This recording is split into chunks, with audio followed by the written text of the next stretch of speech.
Chapter 20. The Federation's capital city, the presidential palace.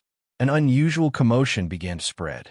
3 soldiers dressed in neat military uniforms quickly gathered together and quickly walked toward the president's office. "General Li, why are you here?" "Hello, General Zhang, General Song." Quite a few people greeted them on the way. Their faces were full of shock. 3 military commanders appearing at the same time. What's going on? Could it be that the Fuxi Empire has invaded and war has broken out? Everyone was feeling uneasy. The 3 generals didn't stop and quickly walked forward, not stopping to greet familiar politicians like they usually do. The door to the president's office was already open. The 3 generals came in and saluted. "Sir President, Impartial Goddess is requesting for you to connect immediately," General Li said. The gray-haired old man turned around and looked at his aides. The leader of the aides replied, "Sir, this is an emergency connection, not a war." It was now that the old man relaxed a bit and ordered, "Generals, please connect." One of the generals saluted, opened the heavy briefcase in his hand, and placed a portable interstellar communicator in front of the president. The communicator lit up. Impartial Goddess' solemn voice was heard. "The highest level of confidential communication is about to begin. Please immediately dismiss all unrelated personnel. Otherwise, in accordance with the Federation's confidentiality agreement, any unrelated personnel with insufficient confidential level will be erased." Everyone's expression changed. Erasing means killing.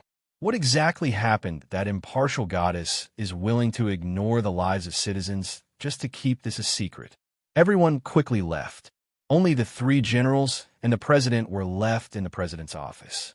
At this time, Impartial Goddess' voice was heard again, about to activate the highest level of security measures for the S.W. Divine Temple, requesting authorization from the 3 military commanders. "Why do we need to activate the highest level of security measures?" the president asked.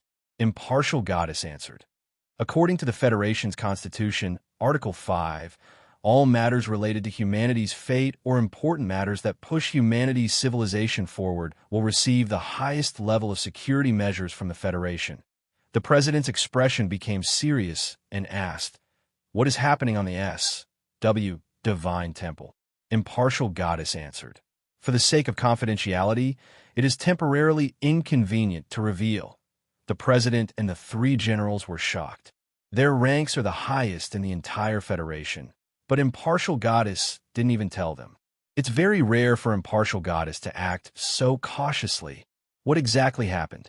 Normally, promoting the progress of human civilization would only be a good thing, but according to historical experience, many things were not that simple.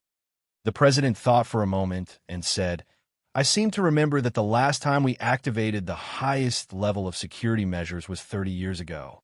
"That's right," General Song said. "That time, there was a major breakthrough in space warp technology. In the end, during the fleet's first warp jump, they encountered space monsters. 30 years ago, the interstellar battleships of the Federation made the first interstellar warp. They passed through the wormhole and arrived at a galaxy 500 million light-years away, where they witnessed a shocking scene. A huge, soft-bodied monster hugged a planet tightly and absorbed something from the planet. This terrifying matter, along with the intergalactic warp technology, was classified as top secret. The higher-ups of the human race looked at each other, and their expressions became even more solemn. Breakthroughs in civilization were often accompanied by unknown risks. It was only natural that the goddess would react this way. The president sighed. "Since Impartial Goddess is already waiting for us, let us begin the authorization process." Impartial Goddess immediately responded, "S.W. Divine Temple Interstellar Fortress SSS Class Security Policy generated, requesting authorization from the President. The President, I authorize requesting authorization from the Interstellar Commander, General Song. I authorize requesting authorization from the Marine Commander, General Li. I authorize requesting authorization from the Army Commander, General Zhang. I authorize authorization received, commencing SSS class mission." On the interstellar communicator, a vast sea of stars was projected in front of everyone. S.W. Xiongwu Interstellar Fortress, return to the S.W. Divine Temple, patrol commencing. Mingwu Interstellar Fortress. Lift off from the seabed, close to the Divine Temple. Fully responsible for security, the Federation's 1st, 7th, and 16th interstellar battleships. Commencing full escort, interstellar special mech squadron members. Prepare to begin weapon self-inspection. Prepare to ignite. To be launched into near space in 1 minute. To prevent unnecessary trouble. Marshal St. Zhang Zongyang is requested to stand guard at the border. As impartial goddess spoke up to this point, everyone looked at General Zhang. General Zhang smiled bitterly, saying, "I'm already so old, yet I still have work to do." The president consoled him. "You should go. After all, you're the only martial saint in the entire Federation." General Zhang sighed, opened the balcony door of the president's office, and walked out. A few moments later, he leapt into the clear sky, letting out a sonic boom as he flew towards the edge of the sky like a lightning bolt. To prevent the spying and interference of the various countries at sea, Emperor Li Dongyuan is requested to stand guard at the coastal waters. General Li shook his head, saying, "Goddess doesn't tell people to do it all at once." Old Zhang thought he'd be the only one having a hard time. The president said, "Go. I'll tell him." General Li slowly took out a few small bottles and looked at them one by one. The closest one to here should be the Yellow Sea. He opened a bottle labeled Yellow Sea and poured out the seawater inside. The seawater floated in the air, quickly gathered together, and formed a ball of water.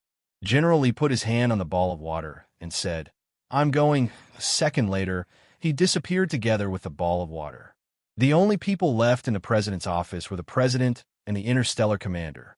Impartial goddess voice came again. "General Song, please protect the capital city and ensure that everything is operating normally." General Song sighed in relief. That's good. I don't need to hurry anymore in space." The Divine Temple Interstellar Fortress. Gu Qingshan didn't notice the effect he had on himself at all. After 7 hours of continuous work, he finally solved all the problems. Gu Qingshan breathed out and said, "Now begin construction of the mech, using the biological structure algorithm as the foundation." "Understood. The algorithm is ready. The materials are ready. Please construct the model of the mech." "The model of the mech, huh?" Gu Qingshan thought for a bit, then turned on her phone and sent a message. "What kind of mech do you like?" After sending the message, there was no response for a while. Gu Qingshan shrugged and said, "Let's wait." Impartial goddess remained silent.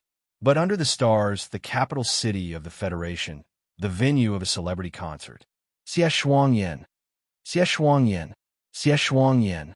The crowd was shouting in a frenzy. The girl on the stage, who was loved by everyone, was holding a microphone, about to respond to the fans' shouts. Suddenly, dozens of mechs appeared in the sky, followed by over 20 special forces teams that rushed into the crowd from all directions. The girl went silent, staring blankly at the scene in front of her. In the sky, a giant interstellar warship that covered the entire sky was hovering right above the concert. "Silence. Everyone, please remain silent. The concert is temporarily halted. We will now begin to search for potential criminals. All of you must remain silent. Otherwise, you will be immediately arrested and subjected to impartial goddess investigation." The special forces began to interrogate the crowd one by one. At first, the crowd was still a bit rowdy. Quite a few of them angrily cursed. But as soon as the words "impartial goddess" came out, everyone knew that it wasn't a joke. In just a minute, over 10,000 people all shut their mouths. All the audio equipment was turned off. The sound of the audience also disappeared. The noisy concert venue became completely silent. It was only now that Su Cher, who was sitting in the VIP seat, heard her communicator calling again. Before she even noticed, the name displayed on the communicator changed from Impartial Goddess to Gu Qingshan. Su Cher picked up the communicator, read the message, and smiled happily. "Brother Qingshan, are you going to personally make a mech model for me?" "In space." Gu Qingshan immediately received the message. He also smiled. "That's right, I'm going to personally make it for you, but it's not just a model." Gu Qingshan replied, "Tell me, what kind of mech do you like to drive?" Su Cher seriously thought for a bit, then replied, "I like the Blazing Angel." Gu Qingshan was surprised. Angel? Why do you like that thing? The blazing angel is the symbol of love and dreams. Idiot, followed by a glare emoji. All right, I understand. I'll make your birthday present now. See you later. Is your handiwork okay? If the model doesn't look good, I'm going to laugh at you. See you later. Sue Cher's mouth was unforgiving, but her heart was filled with sweetness. Chapter 21. Gu Qingshan put down the communicator and began to construct the blazing angel prototype mech below the stars. A secret order was being given. Mission complete. Order everyone to retreat. The giant interstellar warship, Fei Li, appeared above the concert hall. The mechs have all retreated. The Special Forces soldiers who were inspecting the crowd also quickly left. Sue Cher put down the communicator, looking at the scene in front of her, confused. Didn't they want to search? Why did they all leave again? What kind of crazy thing is the Federation doing? The entire concert hall was filled with people just as confused as her. Only the girl standing on the stage raised her head slightly and looked into the depths of the starry sky. 4 hours later, Gu Qingshan has already silently returned to Chongqing's Steel Mech Research Company. He lay down in the basement 55th floor's lounge to rest. This continuous overload of work, even a Chi training stage 5 cultivator like him, is a bit tired. The blazing angel mech has been completed. It will be tested by Impartial Goddess, then directly transported to Sue Cher's place. Due to the sensitive nature of the technology, the mech will only be used by Sue Cher alone. Impartial Goddess has requested that to further test the mech, as well as to prevent the technology from being leaked, Impartial Goddess will personally send a top-secret team to protect the mech and Sue Cher. That way, Sue Cher's safety will be guaranteed. This is an unexpected surprise, so Gu Qingshan happily agreed. Furthermore, the technology he contributed will be further organized by Impartial Goddess, turning into a top-secret scientific research result. After the birthday present is done, Gu Qingshan stretched, crossed her legs, and began to breathe in spirit energy. The circulation of spiritual power in the body was of great benefit to the limbs and bones of the body, and it could slowly nourish the flesh. Gu Qingshan slowly entered a deep meditative state. At this time, the entire world has just started to boil. Many countries are urgently calling the Federation to ask about the reason for the frequent military movements. The president is also doing his best to cover it up, spending a lot of effort to convince the countries one by one. Chongqing County, the casino. The man in sunglasses and a beautiful woman stood in a secret room, their eyes fixed on the message from the communicator. The man in shades let out a long breath and said, "That scared me to death. I thought the Federation was going to declare war." The woman continued to stare at the screen and said, "Do you believe the words of the Federation president?" The man in shades said disdainfully, "A politician full of lies." He said something about holding a large-scale military exercise to celebrate the Federation's 300th anniversary in advance. Who would believe him? The woman said, "There are still 21 days until the 300th anniversary of the Federation. It's indeed a bit far-fetched." She then asked, "But what's the matter that's worth mobilizing 2 interstellar fortresses, 3 interstellar warship fleets, and a fleet of interstellar fighter mechs?" The man in shades added, "Marshal St. Zhang Zongyang and Sea Emperor Li Dongyuan have also been dispatched. The 2 of them stayed at the front line and coastal waters for 5 hours respectively before retreating. The 2 of them looked at each other and felt a headache coming on. What happened to the Federation?" At this moment, the communicator suddenly lit up and a hoarse cough came from it. Both of their expressions tensed up, stood up straight, and greeted at the same time. "Your Majesty," after coughing for a while, the hoarse voice slowly spoke. You've worked hard outside, especially my princess," the woman spoke in a low voice. "Father, it's all part of my duty," the hoarse voice laughed, then said, "Go and investigate. Just what kind of madness is the Federation going through, gathering a large number of military forces, then dispersing them in just a few hours? Yes, right, my child, Anna. I've delegated the authority to deal with emergencies to you. You'll be in charge of everything else from now on. The authority to deal with emergencies is something that only generals have the qualifications to obtain." Anna opened her eyes wide. try her best to keep her trembling voice steady. "Thank you, Father," the hoarse voice replied. Take care of yourself, but also pay attention to your own safety." The communicator hung up. "Your Highness Anna, congratulations," the man in shade sincerely said. The woman called Anna stared blankly at the communicator, feeling a mix of bitterness and bitterness welling up in her heart. She didn't want to become a political sacrifice through marriage. That's why she left the palace and used her own talents to work for the empire. His Majesty the Emperor didn't make it hard for his daughter, only saying that if she couldn't handle the hardship, she should just return and marry into the Holy Church. The Emperor let her start from the bottom, but didn't give her any special privileges. The risk at the bottom is very high. Even with Princess Anna's extraordinary strength, she still almost lost her life a few times. Fortunately, she managed to survive and was recognized by His Majesty the Emperor. Her emotions quickly calmed down. Anna calmed down and said, "Let's get to work." Yes. Even after an entire night, the two of them still couldn't find any clues. Impartial goddess calculations are almost perfect. Trying to find the truth from the military's movements is basically impossible. After all, even the 3 army commanders and the president of the Federation don't know what happened. Anna rubbed her forehead tiredly. Her eyes still didn't leave the hollow brain screen. "Your Highness, coffee. To refresh myself, please give me a bottle of brandy. Can you drink a bit less?" "I can't." Anna turned around, smiled, received a new bottle of brandy, and went back to work. Next to her feet, 7 to 8 empty bottles were neatly arranged. Suddenly, she froze, turned around, and looked at the image on the screen. "What is it?" the sunglasses man asked. "What are you looking at?" she asked. "Surveillance footage of all the Federation counties," the sunglasses man answered. Anna squinted her eyes, asking, "What about our talent plan? How many surveillance robots did we send out?" The sunglasses man slapped his head, answering, "A total of 691. Damn it, I forgot that surveillance robots can also record real-time surveillance locations in addition to monitoring specific people." The two of them quickly pulled out the surveillance footage and looked at it one by one. Time slowly passed. Anna suddenly tapped the sunglasses man's shoulder, pointed at the screen, and said, "Look at this." The sunglasses man looked at Anna's screen, only to see a mech flying out from the top floor of Chongning's steel mech technology company. The sunglasses man quickly adjusted his hollow brain, both hands quickly typing on the keyboard. "Pull up the satellite image."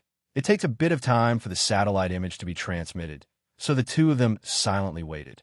A few moments later, the image came out, only to see a medium-sized interstellar warship picking up the mech at an altitude of 10,000 meters, heading straight for outer space. At the time, the SW, Divine Temple Interstellar Fortress, was passing by Chongning District. That's right, that interstellar warship was most likely sending someone to the interstellar fortress, the sunglasses man muttered. "The question now is who was inside that mech?" Princess Anna suddenly asked. "Where was Gu Qin-shan at the time?" The sunglasses man's hands quickly moved. "Let me take a look." A line of text quickly appeared on the hollow brain. "Life signature is gradually moving up to 19,217 meters. Radar signal can no longer be tracked." The two of them looked at it and didn't say anything. After a while, Princess Anna slowly spoke. "Make a press announcement. The day after tomorrow at 9 a.m., the Grand Princess of St. Orlank Empire will officially visit the Freedom Federation. The first stop will be the Federation's Chongning County." The sunglasses man was a bit hesitant. "Your stand-in is at the farthest end of the empire doing charity work." He was even on the news. 2 days isn't enough time to cross 3 countries to get here, Princess Anna said. "Then let's add one more thing. The princess will be taking a high-speed shuttle this time," the sunglasses man said. "Wouldn't that seem too rushed?" Chapter 22. Early morning. Gu Qin-shan put on his work clothes, ate at the staff cafeteria, then quickly went to his own lab. He only took about 5 minutes to finish the research he applied for, then started to daydream. 1 year, what realm can I reach? With my own strength, it's almost impossible to change the future. Do I have to watch the apocalypse come again? Su Sher's smiling face appeared in front of his eyes. While he was thinking, an electronic voice suddenly came. "Hello, Number 41157. Director Su requests you to wait at the company's lobby. Gu Qingshan was a bit surprised, then stood up and walked outside. Researchers in the middle of their research can't be disturbed, unless it's a summons from the company's higher-ups. But that doesn't make sense. Impartial goddess herself said yesterday's matter will be kept a secret, so she definitely won't tell anyone. Then why is Su family looking for me? Gu Qingshan took the elevator and went straight to the company's lobby. Two men in black uniforms came to greet him. Gu Qingshan, one of them asked, Come with me. The madam invites you to a banquet. The only person they can call madam is the eldest wife of Su family, Su Sher's mother. Gu Qingshan was a bit surprised, then answered, Okay. The two of them brought Gu Qingshan out of Chongning Steel Mech Tech Company, boarded a shuttle, and headed to the Su family's manor.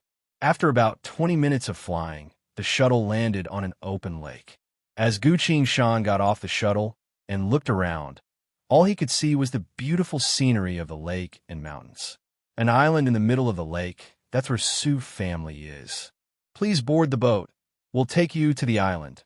After saying so, the guide left. Gu Qingshan thanked him, then quickly walked towards the lake. He didn't have any objections. He knows the rules here. They don't allow shuttles or other types of flying object to pass by the island. This is for safety reasons, but also etiquette. A small boat was waiting on the shore. There was another young man standing on the boat. You must be Gu Qingshan. The young man greeted her with a smile. I am. May I ask who you are? Gu Qingshan said. My surname is Bai Hongyu. I come from Baisha County. The young man's face showed a hint of pride. Baisha County. The prefecture lord was also surnamed Bai. For this young man to be able to stand here and get the opportunity to board the ship to the Su family, it was very likely that he was from the Bai family, one of the 9 great families of the Federation. Nice to meet you. Gu Qingshan was about to board the boat. Bai Hongyu blocked the way. Wait a moment. Gu Qingshan stopped and looked at him. Bai Hongyu raised his head and said, A lowly person like you shouldn't participate in the Su family banquet. Otherwise, the nobles present will feel uncomfortable. Gu Qingshan calmly said, It was Madame Su who invited me here. Bai Hongyu's face was full of sarcasm. Go back. I'll tell Madame Su that you're sick and retired, Gu Qingshan asked. And if I don't go back? Bai Hongyu answered, I'm from Baisha County's Bai family. My father is the Bai family's head.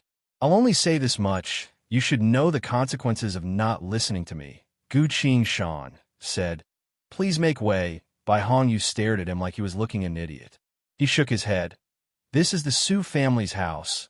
I don't want to do anything rude, but I can guarantee that you'll regret it for the rest of your life. Gu Qingshan smirked, saying, I'll make you regret it for the rest of your life right now. The Lake Isle. Su family's garden. A middle-aged woman was sitting in the pavilion, concentrating on brewing tea. Report, Bai Hongyu and Gu Qingshan have arrived at the shore, but there's a small situation. What situation? The middle-aged woman asked without turning her head. The two of them seem to have gotten into a conflict. Only one of them managed to board the boat, and is currently on the way here. The middle-aged woman smiled, muttering to herself. Bai Hongyu's really grown up. He now knows how to subdue the enemy without fighting. That's good. That's how you're supposed to be a noble. Madam, it's not like that. The one who boarded the boat was Gu Qingshan. The middle-aged woman was surprised. Where's Bai Hongyu? He was stripped naked by Gu Qingshan, then kicked into the lake. The person who reported spoke in a low voice. Bai family's followers have already arrived at the isle. Only Bai Hongyu followed the marriage ceremony and waited for the boat outside the isle. That's why Gu Qingshan did something to him outrageous. The middle-aged woman closed her eyes, calmed down, and spoke. Tell Gu Qingshan to come see me. Bring Bai Hongyu to the back to change his clothes, then bring him to the banquet. I'll personally explain everything later. Yes, the middle-aged woman was no longer in the mood to brew tea, only sneered and muttered. A toad also wants to reach the sky in a single step. She quietly sat there, waiting for that annoying brat to come. As soon as Gu Qingshan came in, she immediately recognized the other party. Madame Su and Su Sher are too similar, and they often appear on the news. It's hard not to recognize her. Madame Su, how are you? Gu Qingshan bowed. Madame Su glanced at him and said, "Don't say anything. Just listen for a bit." Gu Qingshan was a bit surprised. Sure enough, there were a lot of noises coming from not too far away. This is the back garden. Not too far away from here is the banquet hall and the hunting grounds. The wind carried the noises from that side, allowing them to hear everything clearly. In the midst of the noise, some people were talking about the state of the world. Some were exchanging business ideas. As for the women, they were discussing what kind of clothes and bags are more fashionable or where they should go for a vacation. Madame Su waited for Gu Qingshan to listen for a bit, then asked, "What did you hear?" Gu Qingshan replied, "A lot of military and state news, as well as inside information." Madame Su said, "That's right. The ones talking about military and state news are all officers above the rank of major. The ones talking about business and cooperation are the children of our Su family, and by family, they're preparing to invest several tens of billions together to establish a new company. What they're doing, not only are they pushing the Federation forward, but they're also changing the lives of hundreds of millions of ordinary people. As for those women, any piece of clothing or bag they're talking about is a luxury that you can't afford even if you work hard for a few years." Madame Su looked at Gu Qingshan. "You're so lowly, so poor and weak. If it wasn't for Su Share's plea for you, do you really think you can enter the Su family's Iron Mech Research Company?" Gu Qingshan went silent for a bit, then seriously said, "Madame Su, with my own skills, I'm qualified to enter the research department. You still don't understand?" Madame Su shook her head. She turned on her communicator and ordered, "Fire Gu Qingshan from the Iron Mech Research Department immediately." As soon as Madame Su said so, Gu Qingshan's communicator immediately rang. There was only one sentence from the other side. Chapter 23. Gu Qingshan lowered his head without saying a word. Madame Su silently looked at him and spoke. "Su Share likes to make friends. We don't object to that. But a poor student like you trying to confess your love in front of everyone, try to get close to Shui Er, I strongly object." Gu Qingshan looked up and said, "That's Zhang Yi." Madame Su cut him off. Zhang Ye's matter was arranged by family. But so what? You've been pestering Su Share every day. By family can't stand it anymore. Her tone became more serious. "Before, I wanted Shui Er to interact with all kinds of people, to see the world, but now, I can't stand it anymore." Gu Qingshan replied, "When I've been dating Su Share, I've never harmed her." Madame Su acted like she just heard something funny, carefully looking at Gu Qingshan from head to toe. The way she was looking at him made Gu Qingshan very uncomfortable, but he still held it in. Madame Su spoke. "Next week is my daughter's birthday. Bai Hong, you gave her a holiday island worth 80 million credits. What about you? Ah, that pitiful mech model? You were eavesdropping on us?" Gu Qingshan squinted his eyes for the first time, but still tried to explain. "That wasn't a mech model. Stop. No matter what tricks you play, no matter what you give her, it doesn't matter anymore." Madame Su cut him off with an indifferent expression. She stood up, looking down at the young man from above. "I forgot to tell you, my daughter has awakened her mutated 5 elements. She's about to awaken her wind element." Gu Qingshan suddenly looked up, his face full of joy. Metal, wood, water, fire, earth, these are the main 5 elements. Wind, lightning, light, dark, sound are mutated 5 elements. Wind element is a very good and useful ability, a supernatural ability that many people dream of. In the past life, Su Share already awakened her wind element, but that was 2 years later. This time, she awakened it earlier, which is a good thing. Because for 5-element supernatural professions, the earlier they awaken, the greater their growth potential. Madame Su said, "Why are you so happy? I'm warning you, don't get close to my daughter in the future, let alone contact her. You're just a mediocre, ordinary person, so you should know when to stop. This is my advice and warning as the mistress of the Su family." She did not look at Gu Qingshan again. She turned around gracefully and walked out with brisk steps. After dealing with this small matter, she had to rush to the banquet. After all, it was the Su family's banquet, and it was waiting for her, the hostess, to host it. "Mrs. Su, please wait a moment." The poor boy's voice came from behind. Madame Su turned around and looked at him coldly. Gu Qingshan stood up and said sincerely, "I have to tell you something." "Speak." Gu Qingshan said, I didn't pester Sue's share, and I've never thought of clinging to the Sue family. We're just interacting as equals. Madame Sue felt that she was about to lose control of her anger. She suddenly smiled and said, "Equality? I can't believe there's such a word in your dictionary." Her voice suddenly turned cold. "You're not welcome here, Scram." Gu Qin Shan was stunned for a second, then silently left the pavilion. After a while, Madame Sue lightly clapped her hands. "Go." Her eyes carried a hint of coldness. "Tell by family, Enya family, that Gu Qin Shan is about to leave the lake island." "Yes. Also, I don't care what they do, but it can't happen around the lake island." "Understood." After giving this order, Madame Sue's mood was a bit better. She looked up at the sky and muttered, "They still won't give up. It's already too late to regret." The sky quickly darkened. Gu Qin Shan blankly returned to the slums, only to find that her house has been sealed by the police. Even if Xionghu's matter was covered up by Nief family, but a 22-story-high room with an empty wall is still too eye-catching. Gu Qin Shan stood still for a while. He already lost his job at Chongning's Steel Mech Research Department, so he doesn't have anywhere else to go. He searched his body. The key given to him by the killer Wang Ming is still there, so he turned around and walked towards the neighborhood. Walking to a secluded alley, Gu Qin Shan suddenly looked down at his shadow. The shadow waved at him, left his feet, and ran towards the alley. God's chosen skill. Such a strange skill. Gu Qin Shan immediately recognized it.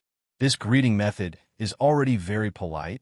Even the ability is shown, which means there's no ill will. Regardless, it's good to go take a look. Gu Qin Shan followed the shadow out of the alley, into a bar at the corner of the street. As soon as he went in, the bar's door was immediately closed, with a temporarily closed sign hanging on the door. Soft and low music, the faint smell of tobacco, the dim light. On the other side of the bar, there were two people sitting. A burly man with slicked-back hair, wearing sunglasses.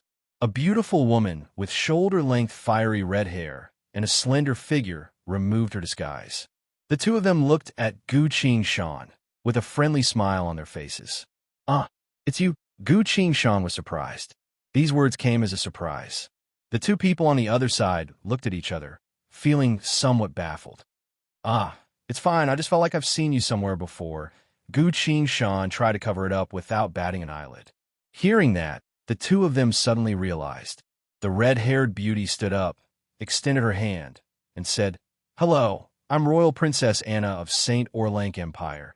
You must have seen me on the news, straight to the point, saying whatever you want to say." Sure enough, it's still the familiar style. Gu Qin Shan smirked, extended her hand, quickly shook her hand, then pulled it back. "Nice to meet you. I'm Gu Qin Shan," he said. In his memory, she's a germaphobe, so she hates people touching her skin the most. Sure enough, Anna raised her eyebrows in surprise. Her smile became even more sincere. "Gu classmate, please have a seat." Gu Qin Shan sat down across from them. He looked at her again. Who would have thought, after so many years, he would be able to see her again as a young girl? Gu Qin Shan felt a bit emotional. Royal Princess Anna Medici of St. Orlank Empire, Rose of Thorns of the Holy Church, holder of the Flaming Death God, a supernatural-born fire elemental, as well as that most famous title, the Queen of Annihilation. She was a rebel against a cruel fate, a beautiful soul that struggled in despair before finally passing away. In the past life, when Gu Qin Shan first entered another world, she was already a legendary figure in both worlds. Unintentionally, she saved Gu Qin Shan's life. To her, it was an unintentional act, but Gu Qin Shan always remembered it.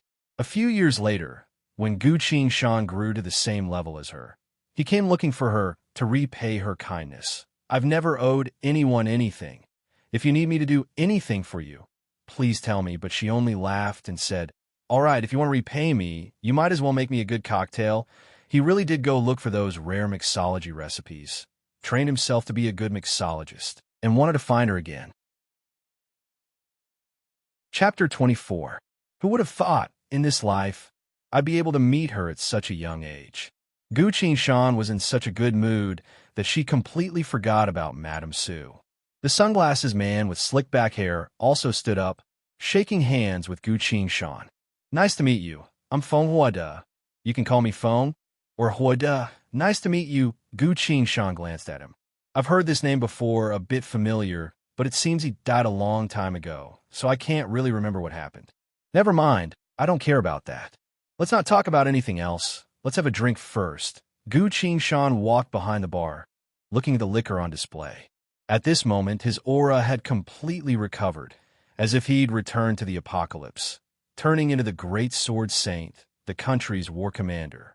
Feng would have glanced at Gu Shan, then whispered, "He doesn't look right. Should we follow the plan to persuade him?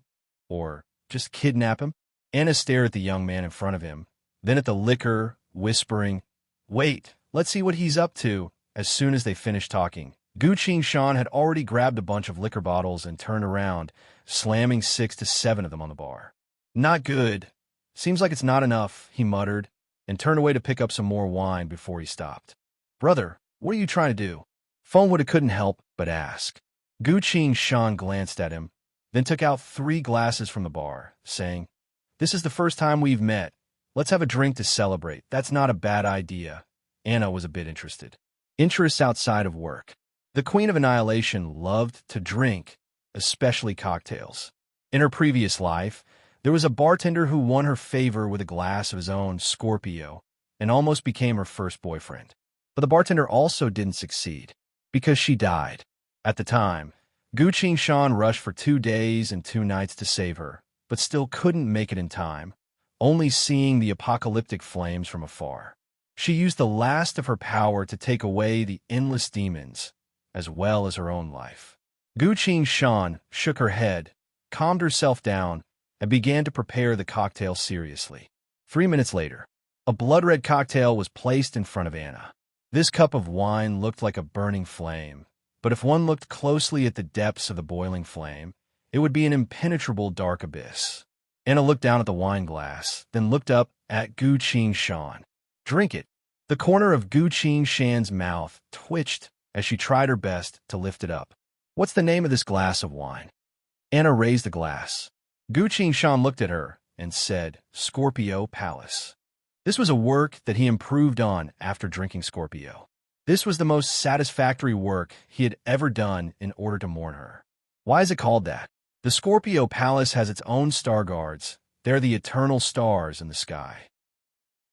What an idiotic explanation, Anna disdainfully said, but for some reason, all the bitterness and pain of the past few years came back to her. She raised the glass and drained it. Bitter, intense burning, destruction, loneliness, sorrow, and finally a hint of sweetness of deep longing. After closing her eyes for a bit, Anna opened them again, staring at Gu Shan. "I like you," she said. "Your Highness." Feng would have shouted as he stood up. "Really? Then let's have a bloodthirster together." Gu Shan lowered her head, not letting him see her expression. Her hands quickly mixed the wine.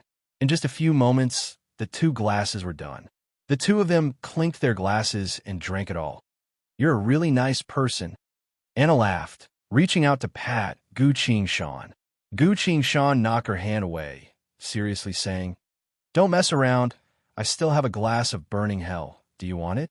He couldn't help but want to give her all the good wine he made over the years. Anna's eyes lit up as she looked at him, obediently sitting down. "I'll drink." She stared at the young man who was quickly mixing the wine, asking, "But how come I've never heard of this burning hell before?" "This is my new wine. I only made it a few years ago." Saying so, Gu Shan pushed a glass of wine with ice to her. Anna received it, lifting the glass to take a look. It's completely dark inside. She tilted her head back and downed the entire glass. "That's strong. Seems like you haven't been in a good mood these past few years." Anna smacked her lips. Gu Shan smiled faintly, not saying anything. Feng Huada on the side was so anxious he didn't know what to do. Originally, he came here to scout for the Empire's secrets and find talented people. But before he could even get a talent, he lost the princess. Gu Shan noticed him. "Don't worry." Gu Shan gave him a bottle of whiskey, saying, "We're only going to drink. We'll talk more when it's time to talk." Feng Huada took the bottle, his face full of helplessness. Huh, I'm not hopeful on the side. Anna put the glass down, taking a good look at Gu Qing-shan. Suddenly, a ding sound, followed by a series of ding sounds. The three of them looked at the same time. It was Gu Qing-shan's communicator. Gu Qing-shan put it on the table and turned it on. Federation citizen Gu Qing-shan, you are now suspected to be involved in a murder case. Please remain where you are. The law enforcers are on their way. Gu Qing-shan classmate. Due to your involvement in a murder case, as well as being accused of theft by several aristocrats, Chongning County Aristocrat Private Academy hereby announces that you've been expelled. The light on the communicator slowly went out. Gu Qing-shan sat there, motionless like a statue. TCH, Anna patted his shoulder. Don't lose heart. Life will always have its ups and downs. Come with me to the Empire.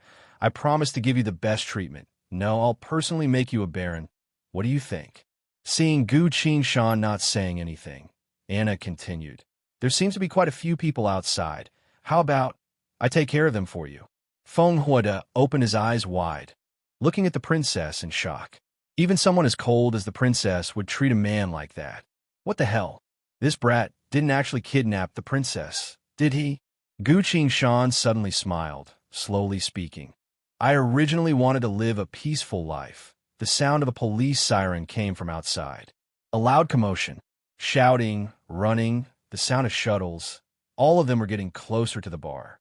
Gu Qing-shan stood up, saying, I'm still hoping to enter a university. University? Study?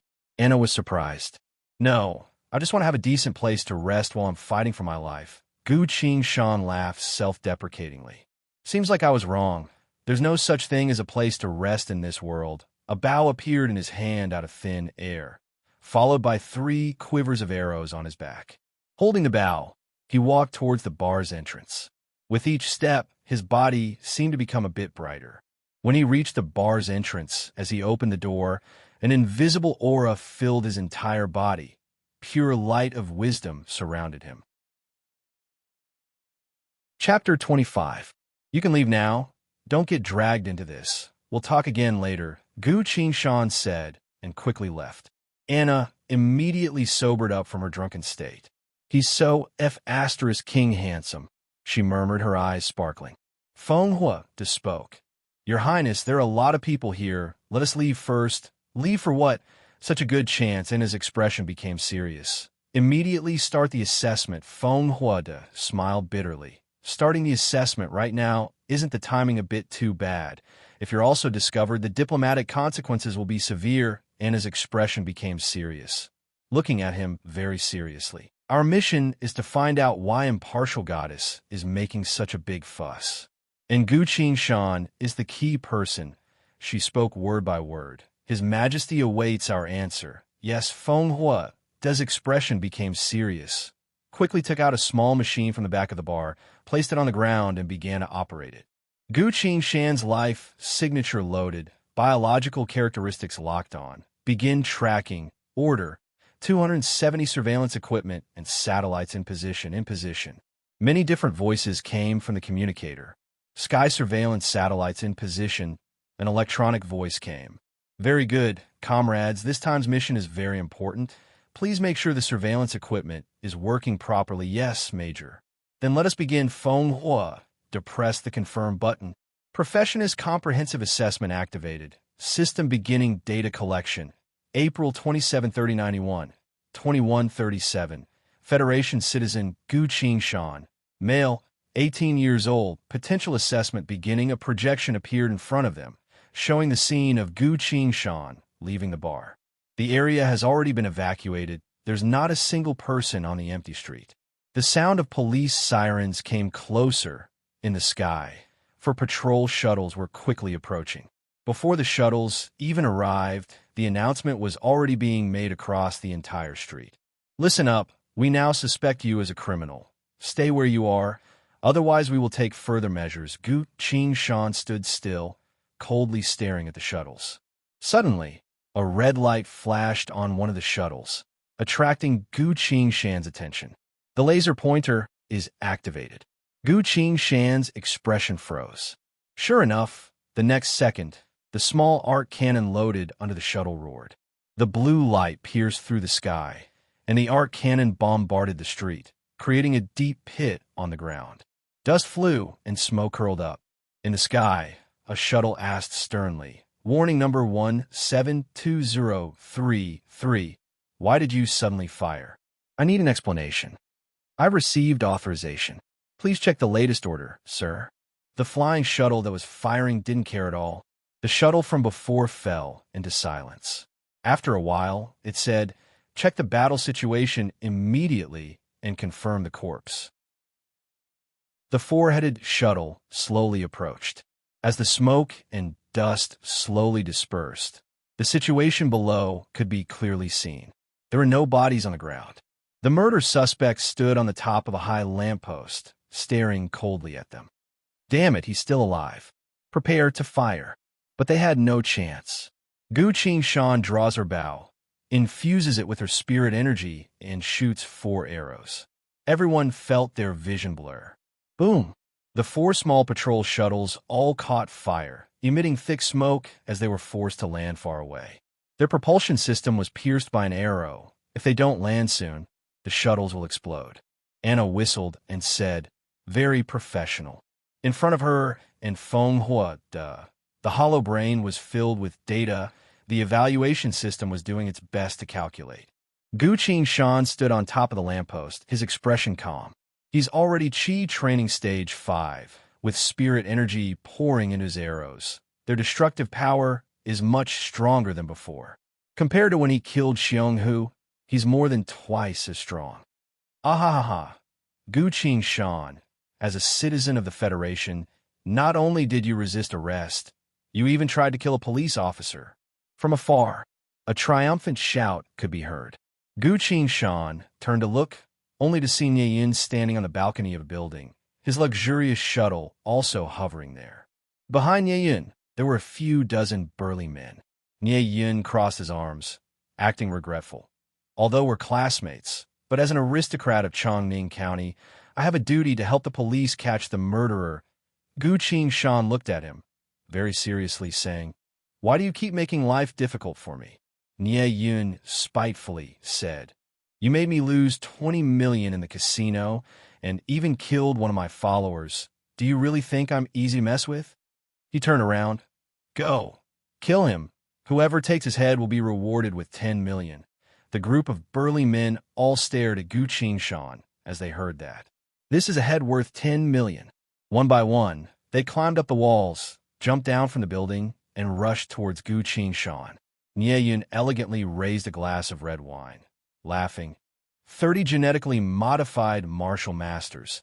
Even if they pile you up, you'll die. This is the power of aristocrats." Gu Qing glanced at the approaching martial artists, silently raised his military bow. His hand turned into a blur as the bow let out a series of dull noises. Bang, bang, bang, bang, bang, bang. The face of the man running at the very front suddenly changed. His body tilted to the side. A gray afterimage shot out from where he was standing. Naive, the man smirked cruelly, but he only managed to say one sentence before another arrow pierced through his chest. A large hole appeared in his chest. Looking through the hole, you can see the house behind him. The man fell to the ground, no longer breathing. In the sky, more and more arrows were raining down, faster and faster. Gu Qingshan's expression was cold. His hands didn't stop moving. His entire body was like an arrow launcher. As the arrows rained down, the martial artists hurriedly tried to dodge, no longer having the strength to move forward. Very quickly, they found that they couldn't dodge at all. Streaks of gray shadows turned into grim reapers, taking away their lives. One of the grandmasters saw the situation, took out a box from behind him, and pressed it on top. An exoskeleton armor came out from the box, slowly covering his body.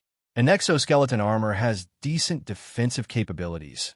Not only can it increase the wearer's strength, it's also equipped with an individual firepower system, a standard issue for all military soldiers. He was a genetically modified martial master, like a ripe fruit. Although he's already a Grandmaster, he hasn't truly comprehended the power of a Grandmaster yet, so he doesn't mind using individual firepower at all. A true martial Dao Grandmaster would rather fight barehanded in blood and fire than use such a thing. Gu Qingshan immediately noticed him, turned his bow around, and activated rapid fire. Clang, clang, clang, clang, clang. A series of crisp sounds mixed with sparks. The Grandmaster Martial Master spat out a mouthful of blood, fell to the ground, no longer moving. A deep hole appeared on the exoskeleton armor. Chapter 26.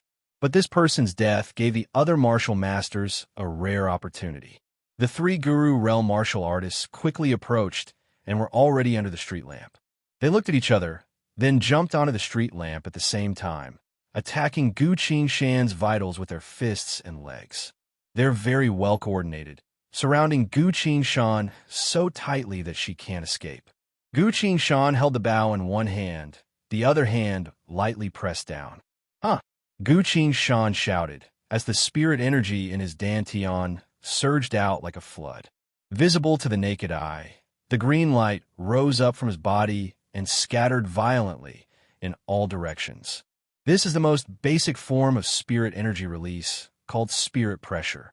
In the other world, those rejuvenation and soul formation stage cultivators can casually release their spirit pressure, enough to crush an entire city's worth of people to the ground, unable to move. With Gu Qingshan's Qi training stage 5 spiritual pressure, he can only create one push.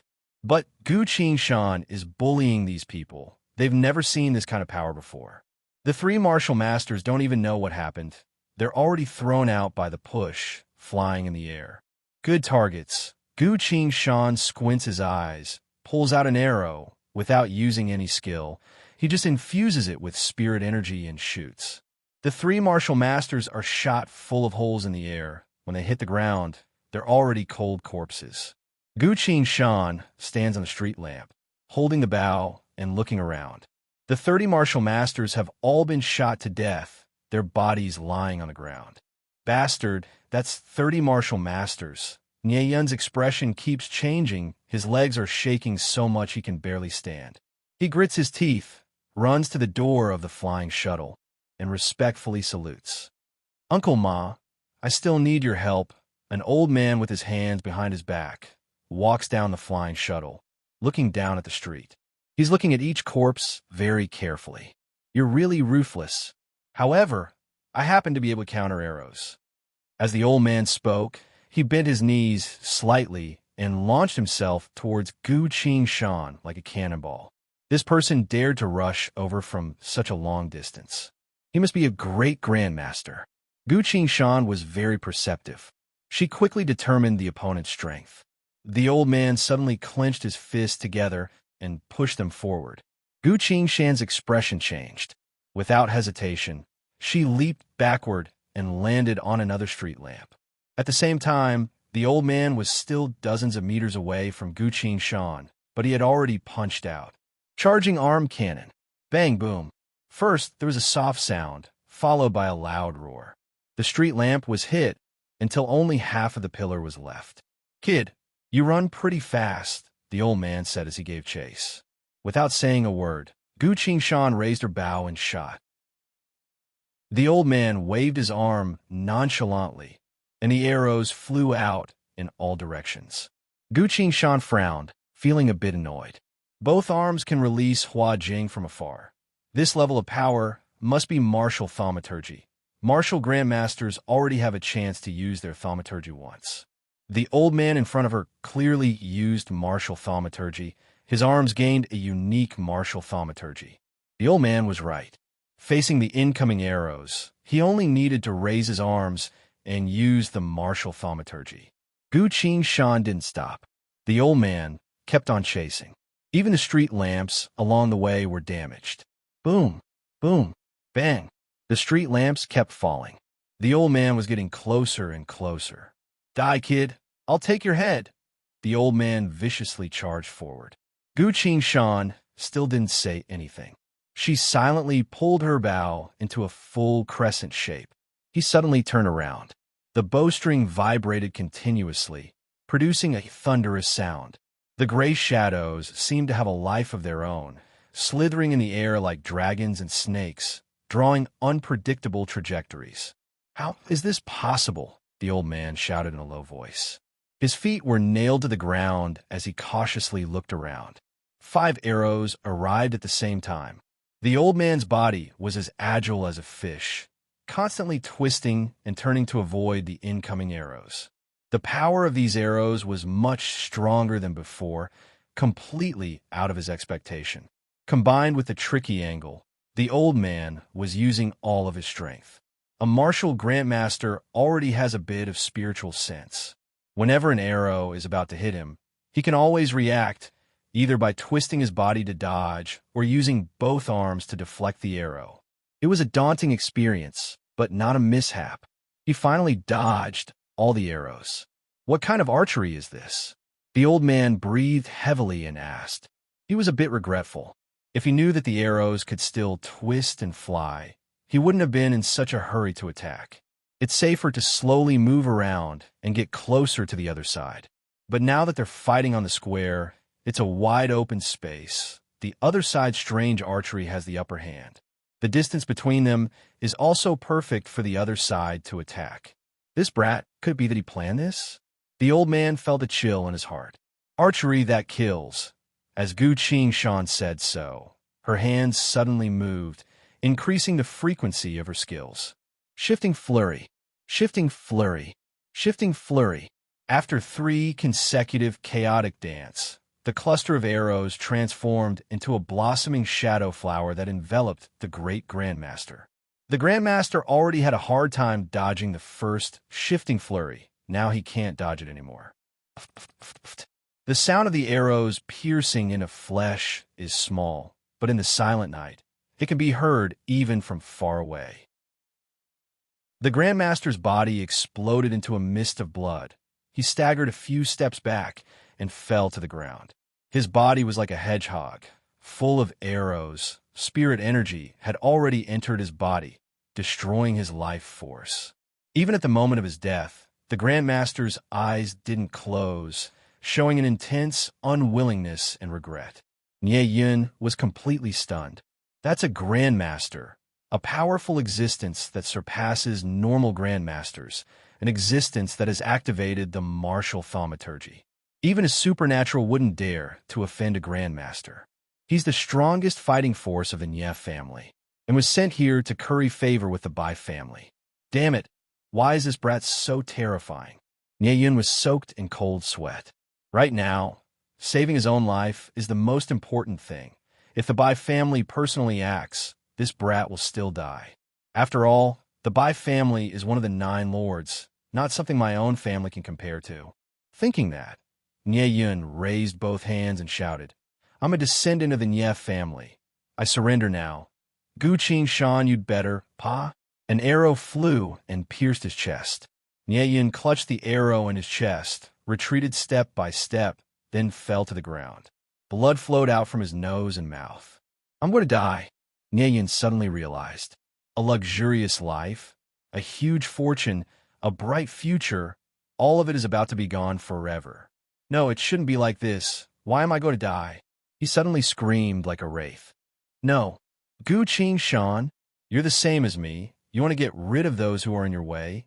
The more you kill, the closer you are to death. I curse you.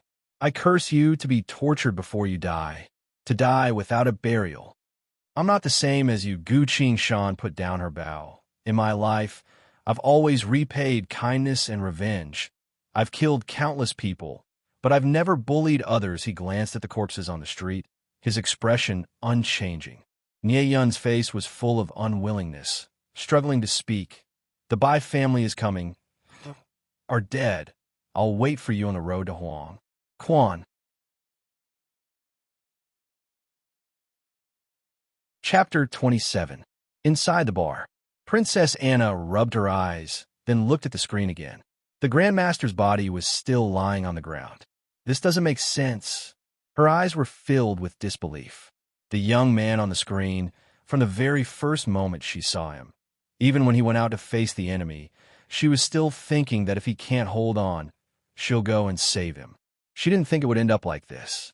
Gu Qingshan's body seems to be covered in a layer of mystery. She can't see through it, but she's still attracted to it. That's right, this can't be right. His improvement is too fast. Unless he was hiding his strength last time, Feng would also said. He fiddled with the hollow brain a bit, showing the evaluation results on the screen. Target strength is estimated to be Grandmaster, ability unknown, suspected to be God's chosen or supernatural, specifics unknown, loading target's life profile. Target hasn't used any genetic serum. Conclusion. Gu Qingshan, male, 18 years old, potential evaluation. As Feng looked at the screen, sighing, 18 years old and already able to fight a Grandmaster. I really want to know what kind of God's chosen skill this monster has. Suddenly, the communicator on the side started ringing. Anna pressed it and asked, "What is it?" Mole report by Sha County's mech squadron is advancing, arriving at the battlefield in 7 seconds. 100 kilometers away, Bai family's warships are gathering. Anna hung up the communicator, stood up, and said, "I need to go save him." Feng hurriedly stopped her. "Your Highness, you definitely can't show yourself. The Empire's princess starting a massacre in the Union. This will be the most serious political conflict in history. It will lead to an all-out war. I don't care." Saying so, Anna clasped her hands together and prayed. "Death God, in the flames I summon." With a bang, her hands were broken by Feng Huada. "Your Highness, let me take him away." "You leave first," Feng Huada said with a serious expression. "No. Your Shadow God's chosen skill's evolution level is too low. It definitely can't hide from the warship's life scan." The communicator started ringing again. Feng Huada was impatient, slapped the communicator and shouted, "What is it?" An uncontrollable and fearful voice came from the communicator. "Bird reporting. Bird reporting. The Martial Saint of the Federation is here." "What?" Anna's eyes widened. "Where did he come from? Why didn't I sense him?" "He's landing. It's landing." Gu Qingshan took out an arrow and narrowed her eyes as she observed the approaching mechas. 091 Harrier assault armor. Its lethality isn't bad. He pulled the bow to its limit, but its structure isn't very logical. He loosened his grip, and the bowstring bounced back. The arrow was wrapped in a layer of spiritual energy and shot forward. There was a flash. With a snap, the arrow scraped against the mecha, deviated from its trajectory, and flew out of sight. Tisk again. Gu Qingshan quickly drew her bow and shot another arrow. Bang! The arrow pierced through the knee joint of mecha. The steel armor was pierced through the leg, and it fell to the ground. Gu Qingshan retreated continuously, dodging the mini-missile fired by the enemy. She took out another arrow and drew her bow. The arrow pierced through the air. A mecha that was raising its heavy machine gun was hit by an arrow that pierced through the barrel all the way to the bottom, detonating the laser standard explosive bullet. The explosive bullet's power wasn't weak. Half of the mecha's body was blown up. Its components fell to the ground, unable to move. What the hell? Is this really something a bow, an arrow can do? Feng Huada looked at the screen, gritting his teeth. Anna stared at the screen without blinking, saying, "The place he shot was the weak point of the 091 Harrier assault armor. It's recorded in our intelligence report. It's probably a coincidence. How did he know about such a secret thing?" "It's not a coincidence. I saw him aim." "Oh no, the Martial Saint is here." The two of them stopped talking, even holding their breaths. Anna clasped her hands together, nervously watching the situation on the screen. Outside, Gu Qingshan took aim a bit, drew her bow, and was about to shoot again. Suddenly, as if he sensed something, he pulled back his hand and looked up at the sky. A black shadow fell from the sky. So fast, Gu Qingshan quickly retreated, hiding behind a high wall. With a loud sound, a 10-meter-wide crater appeared on the street. A few mechs cautiously stopped. The enemy's arrow is too powerful, suspected to be a supernaturalist, calling for reinforcements.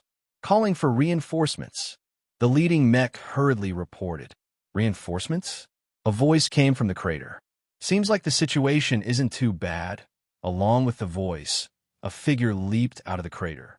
It was a middle-aged man. Thick eyebrows, hawk-like eyes, tan skin. His body is straight as a spear. Dark green military uniform, black military boots, a sword and shield on his shoulder. A sword and a shield signify the rank of a general. Facing the mech that were ready for battle, he spoke, "I am Zhang Zongyang." All the mech stopped. A few soldiers jumped out from the cockpit and saluted. Marshal Saint. Military God, sir. By Sha County's 477 Special Forces reporting for duty, Zhang Zongyang looked at the people in front of him and spoke. As soldiers who allowed you to pilot a mech and kill people in the middle of the city. The soldiers were a bit nervous as the leading one spoke. It's an order from Baisha County's Lord as a military force stationed in Baisha County. It's their duty to serve the Lord. Bullshit aristocrats, Zhang Zongyang scoffed, no longer scolding the soldiers, turned to where Gu Qingshan was hiding and shouted, "Gu Qingshan, come out." Gu Qingshan thought for a bit, then also came out. Zhang Zongyang looked at the young man with a complicated expression. "The president wants to see you." Let's rewind time to 15 minutes ago. Space. The S.W. Divine Temple. It was still the same large room that Gu Qingshan stayed in before. Over 100 screens, symbols and numbers flashed by without a single second of pause. These light screens were arranged in a circle, tightly surrounding a uniquely shaped mobile mech. They were frantically analyzing every detail of the mech. The mech just stood there, motionless. It wasn't bulky like normal mechs, nor was it loaded with advanced weaponry like other special mechs. It looked a lot more agile. The screen emitted a gentle white light that shone on the mecha like flowing water. The mech's head moved. A few moments later, it changed its position.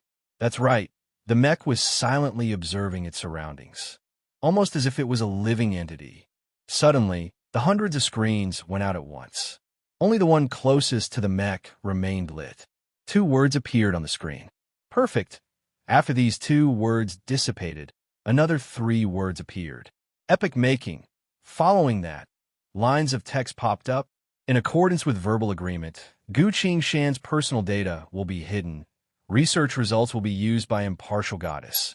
Increase citizen Gu Qingshan's personal merit, according to 21 groundbreaking research results. Calculated as follows. Gu Qingshan's personal merit total: 799,873,395,281,439 points. Increase Gu Qingshan's personal authority level. Calculating according to humanity's contribution to civilization's progress. Calculating Gu Qingshan's authority level. Calculation complete. Increase citizen Gu Qingshan's authority level to Supreme Leader. Detected personal data. Crime of murder, theft, beginning crime analysis. Crime not established, corrected to self-defense. Pardon, beginning further analysis. Chongning County's military force gathering. Target confirmed as Supreme Leader. Situation level increased to critical. In consideration of Gu Qingshan's Supreme Leader level, initiating safety measures. Generating plan 1, 2, 3 for based on success rate. Choose plan 3. Contact the president. Chapter 28. It's fine for me to protect him, but why did it have to be like this? Looking at the message on the screen, the president's expression was a bit strange. Impartial goddess voice came from the screen. According to humanity's history of conflict, to protect a youngster who hasn't even grown up for a long time, we need a strong backer like Sir. The president sighed deeply, saying, "Why do we need to protect this person? You can at least tell me." According to the agreement, I can't say, but you can ask him yourself. General Zhang on the side thought for a bit, then asked, "Then you can at least tell us his merit authority level, right?" The president's eyes also lit up. That's a good idea. Getting to know him from the side shouldn't violate impartial goddess agreement. Sure enough, impartial goddess answered. The president's authority level is Supreme Leader. General Zhang's authority level is Supreme Leader. You can obtain the relevant information. Gu Qingshan's personal merit authority level is Supreme Leader. The president was about to drink a cup of tea, but spat it all out. Impartial goddess continued. Gu Qingshan's life is in danger. President, please arrange it immediately. Empty words won't stop the Bai family. The president forced himself to calm down, taking out a handkerchief to wipe the tea off his body. Zhang Wusheng, go there yourself. If it takes too long, I'm afraid he won't survive. Since when did the Federation have a president? All right. I also want to see what kind of person he is. When Gu Qingshan arrived, the Federation president's office was already busy. In the president's office, only the president was standing in front of the window, looking at the capital in the night. From afar, he looked like a normal white-haired old man, immersed in his glory days. Sir President, he's safely returned, General Liu reported. The president came back to his senses, and his aura immediately changed. His entire person was filled with solemnity and power. He looked at Gu Qingshan and smiled. Hello, should I call you classmate Gu or Mr. Gu? I've just been expelled from school. You can call me Mr. Gu, Gu Qingshan answered. Mr. Gu, I'm following Impartial Goddess' request to bring you here. You don't mind, do you? The president asked. I don't mind. In fact, I have to thank you for saving the day, Gu Qingshan said sincerely. His strength was still growing, and if he were to engage in a battle of too high intensity right now, he wouldn't be able to completely destroy his opponent. Moreover, he was facing two clans alone. The other party definitely had many experts who had yet to join the battle. After a while, it would be time to enter the alternate world again. If he continued to fight, he would have to hide in the alternate world and wait for an hour to pass in the real world before coming out. Now, the only way was to leave Chongning County and leave the Federation. The president smiled. Then his expression became serious, asking, Mr. Gu Qingshan, I don't know if this is appropriate or not, but as the president of the Federation, I must know why Impartial Goddess is paying so much attention to you.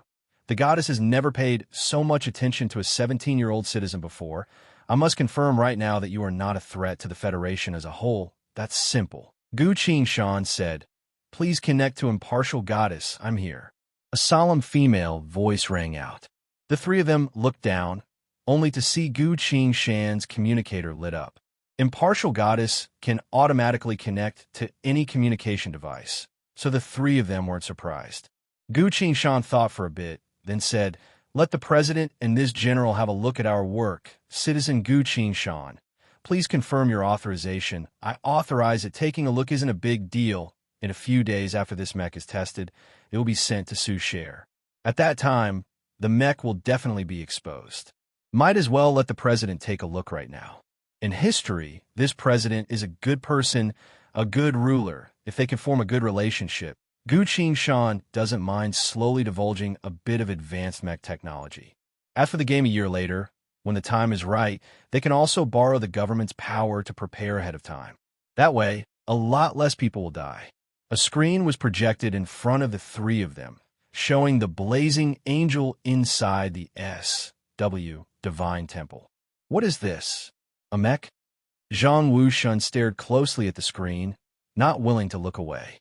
From the looks of it, it doesn't look like a normal mech. The president put on his reading glasses and also seriously looked at it. Authorization Form 1. Authorization Form 1 Weapon System Demonstration, Gu Qingshan said. Authorization accepted. Demonstration begins, Impartial Goddess answered. 10 minutes later, the door to the president's office was already open. People were busy going in and out, preparing for the live broadcast. General, can I borrow her for a bit? A fashionably dressed woman asked. Go ahead. I'm going out for a bit. Wake me up when it's about to start, Zhang Zongyang said. Gu Qingshan was pulled by the woman to sit in front of a lighted dressing table. The woman looked at him for a bit, then nodded. His facial features are quite good, but in this kind of situation, it's best to be a bit more formal. She took the powder to add a bit of shadow to Gu Qingshan's face, then ordered one of her assistants to bring a few suits, as well as another to bring a box of different colored ties. Come, let's pick one that fits you. We'll try our best to make everyone like you as soon as you show up, the makeup artist excitedly said. Gu Qingshan sighed helplessly, but could only sit there and let the makeup artist do whatever she wanted. On top of a skyscraper outside the president's office, Marshal St. Zhang Zongyang was puffing on the cigar in his hand, as if this was the only way to calm himself down. As the commander-in-chief of the Federation's army, As a martial saint, he's seen too many strange things in his life, but he still couldn't help but feel a bit excited. Such technology, such a mech. Why would those idiots want to kill him? Zhang Zongyang shook his head. Then he remembered something, took out his communicator, and called a number. You're having a party at home today? Very good. Turn on the TV and wait for the president's speech. Remember, you have to get close to the person next to the president. Be friends with him.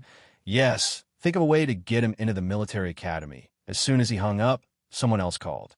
HM? Poseidon, what's up?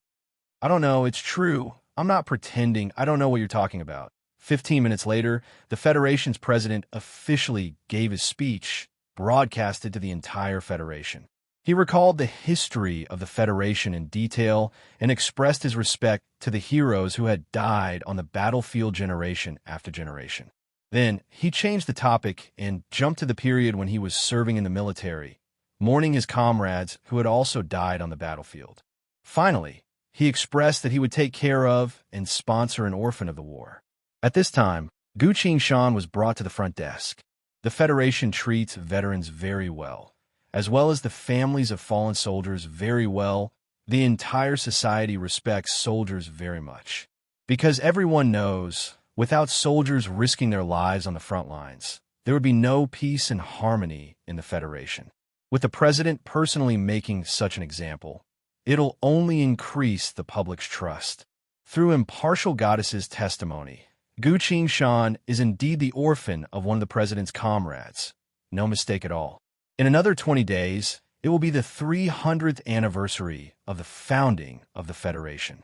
I hereby appeal to everyone to mourn for the soldiers who died on the battlefield. It was they who silently protected our homeland. Please do something for their families.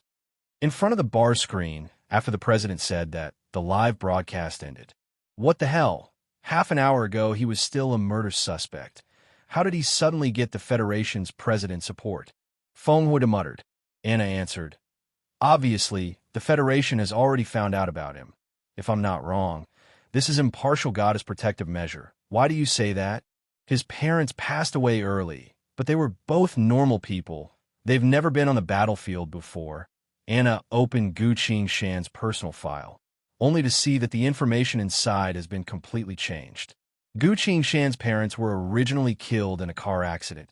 Now they've been killed on the battlefield. The only one who can change a citizen's personal file is impartial goddess, Anna said. He's impartial goddess, son? Feng Hui tilted his head, still a bit confused. Anna slammed the table fiercely, stood up and walked out. Your Highness, where are you going? Feng Hui asked. I saw him first. They dared to steal from me. Chapter 29. On the other side, the lake island. An old man wearing a bygone-era robe was sitting on the main seat of honor, ordering, "You can turn off the screen now." At this point, the president's speech had just ended, so the screen was turned off. The entire hall went silent.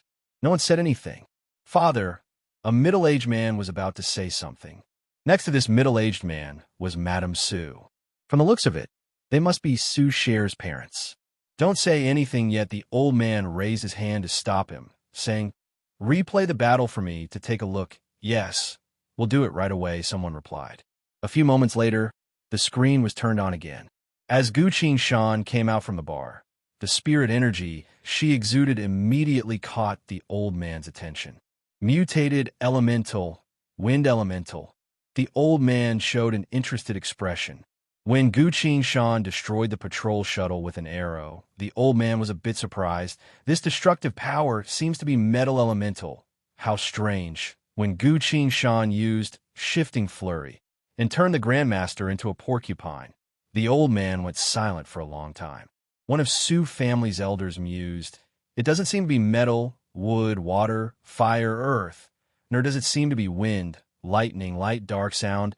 It doesn't seem to be any of the 5 elements. Perhaps it's not supernatural, but a god's chosen that we've never seen before." When the martial Saint Zhang Zongyang appeared, everyone's expression turned serious. "Gu Qingshan, the president wants to see you." As soon as the martial saint on the screen said that, the battle ended. No one said anything in the hall, so quiet that even a pin drop could be heard. The old man thought for a bit, then asked, borrowing by family and family's hands to get rid of him. Whose idea was that? Madame Sue's face went pale, but her husband patted her shoulder and spoke first. It was our idea. The old man glanced at his son and took out a phone. A few moments later, the other side picked up. Grandpa, why did you call me? Did you come out of seclusion? Sue Cher's surprised voice came. Grandpa has something to ask you. What is it? The one called Gu Qing Shan. Why did you want to be friends with him? Why are you asking this? He's my granddaughter's friend, so I naturally have to find out more about him. If you don't tell me, I'll go investigate. Don't go. I'll tell you. Sue Cher was bashful, but her mind was still very clear. Grandpa was the person in charge of the Sue family. Since he personally asked, it was best to answer truthfully. He is very hardworking and talented. For example, in mecha research, during a practical lesson, the mecha's weapon system malfunctioned, and it pointed its electromagnetic gun at us. Everyone screamed and ran away. Only he rushed forward and shouted at the mecha that the target was a civilian. This type of normal mecha used to protect public security is especially focused on safety. As soon as he said the word commoner, the mecha instantly raised its muzzle and fired an electromagnetic attack towards the sky. I began to pay attention to him at that time.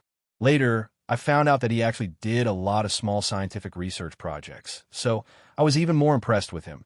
Hearing that, the old man said, "Very well. I hope you two get along well. Grandpa will call you another day." He put down the communicator and ordered, "Check Gu Qing Shan's mech research. I remember you said he was from our Chongning Steel Mech Research Department. He was fired," someone said in a low voice.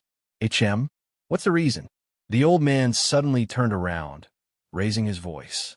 His shout was very intimidating, causing the other person to tremble as he looked at Madame Sue. Madame Sue lowered her head and said, "I fired him. I didn't want him to use our Sue family's company to get closer to Su Shui Air use." The old man's eyebrows scrunched up, chewing on that word. At this point, the person in charge of the investigation was surprised and reported, "Strange, my security clearance isn't high enough. I can't access his personal file," the old man answered. "He's no longer part of our company. Of course you can't check. Use my clearance." He walked forward, putting his hand on the holobrain.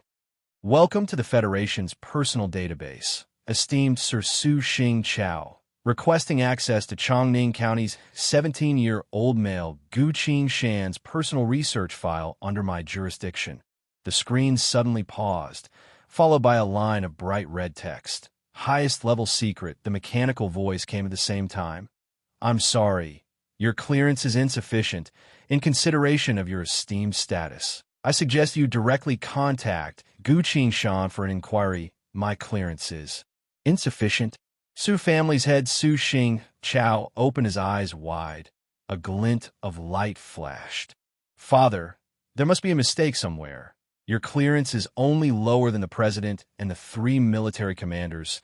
How could you not be able to access a poor brat's file?" Madame Su said.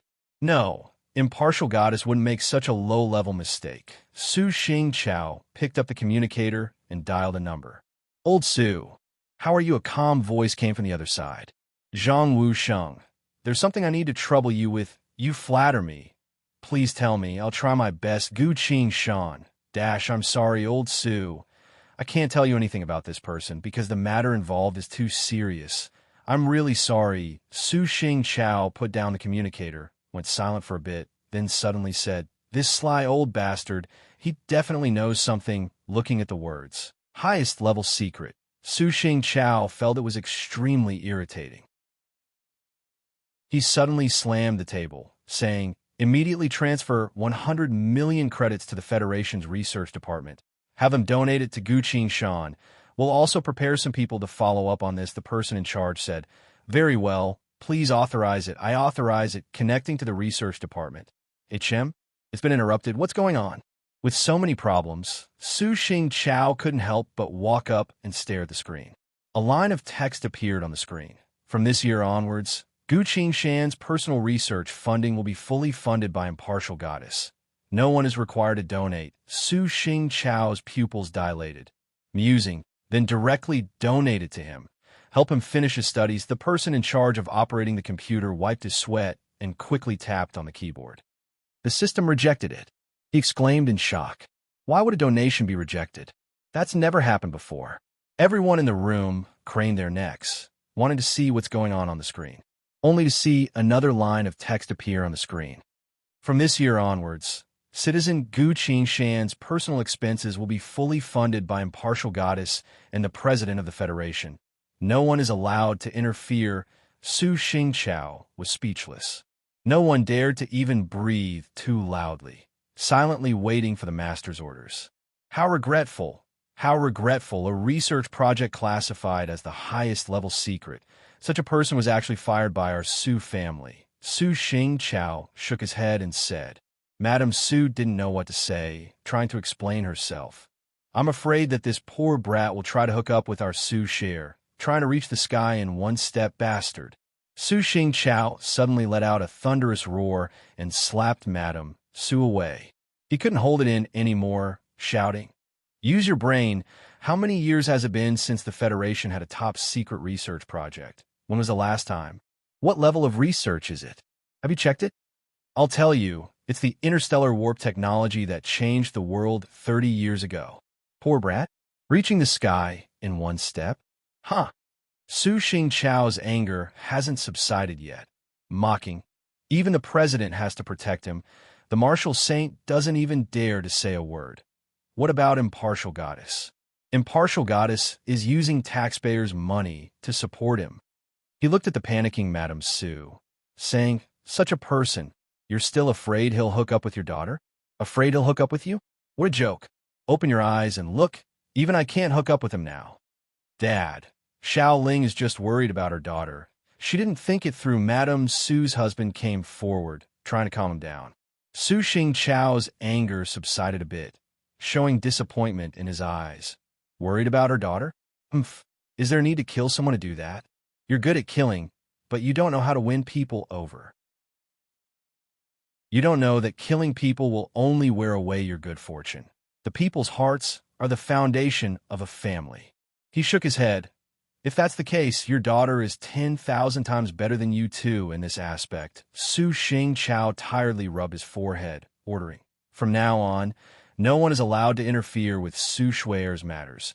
No one is allowed to add fuel to the fire. Otherwise, it would be too deliberate and make people hate you. Also, the marriage with the Bai family, temporarily shelve it. Don't respond yes. Arrange it. I want to personally go to the capital to see my granddaughter. Chapter 30. On the other side, the head of Nye family and Bai family were sitting together, chatting. The head of Nye family was a small old man. When he got emotional, the veins on his neck bulged out. His face flushed red. My eldest grandson died, just like that. Even the president can't stop an old man's anger. The head of Bai family was a middle-aged man with a small beard, wearing black leather gloves, his hands clenched in fists, resting on his crossed legs. He casually said, This man stripped my son and threw him into the lake, hurting our Bai family's face. Please tell me what you think. The small old man looked at him and said, How about this? As long as that brat leaves the president's protection, our Bai family can deal with him, the head of Bai family said. The head of Nye family stared deeply at him, asking, Why do you want to do it? Don't lie to me. I'm already one step into the coffin. Little tricks won't work. The head of Bai family smiled and said, According to my intel, that brat might have made a very good research result. He sighed and said, Our Bai family has already studied it. According to the Federation's law, as long as he's alive, this result can only belong to him. The head of Nye family squinted his eyes. How selfish. You're not happy about that. I'm not happy. But what method do you have to get this research result that even alarmed the president? The head of Bai family shrugged and said, Young people always fantasize about a beautiful love, a hero saving a damsel in distress. Our Bai family will take care of that brat, but before that, your Nye family must kidnap that Su family girl. Then we've reached a consensus. The head of Nye family struggled to stand up, slowly walked out with the help of his cane. He suddenly turned around and said, The last 2 questions, if you can satisfy me, I'll do it. Please go ahead. That girl was originally the one you wanted to propose to, old Nye. Are you joking with me? Compared to the benefits, Your choice will definitely be the same as mine. The second question, aren't you afraid of the president's wrath? I'm not good at history, but in the past 300 years of the Federation, quite a few presidents have been assassinated.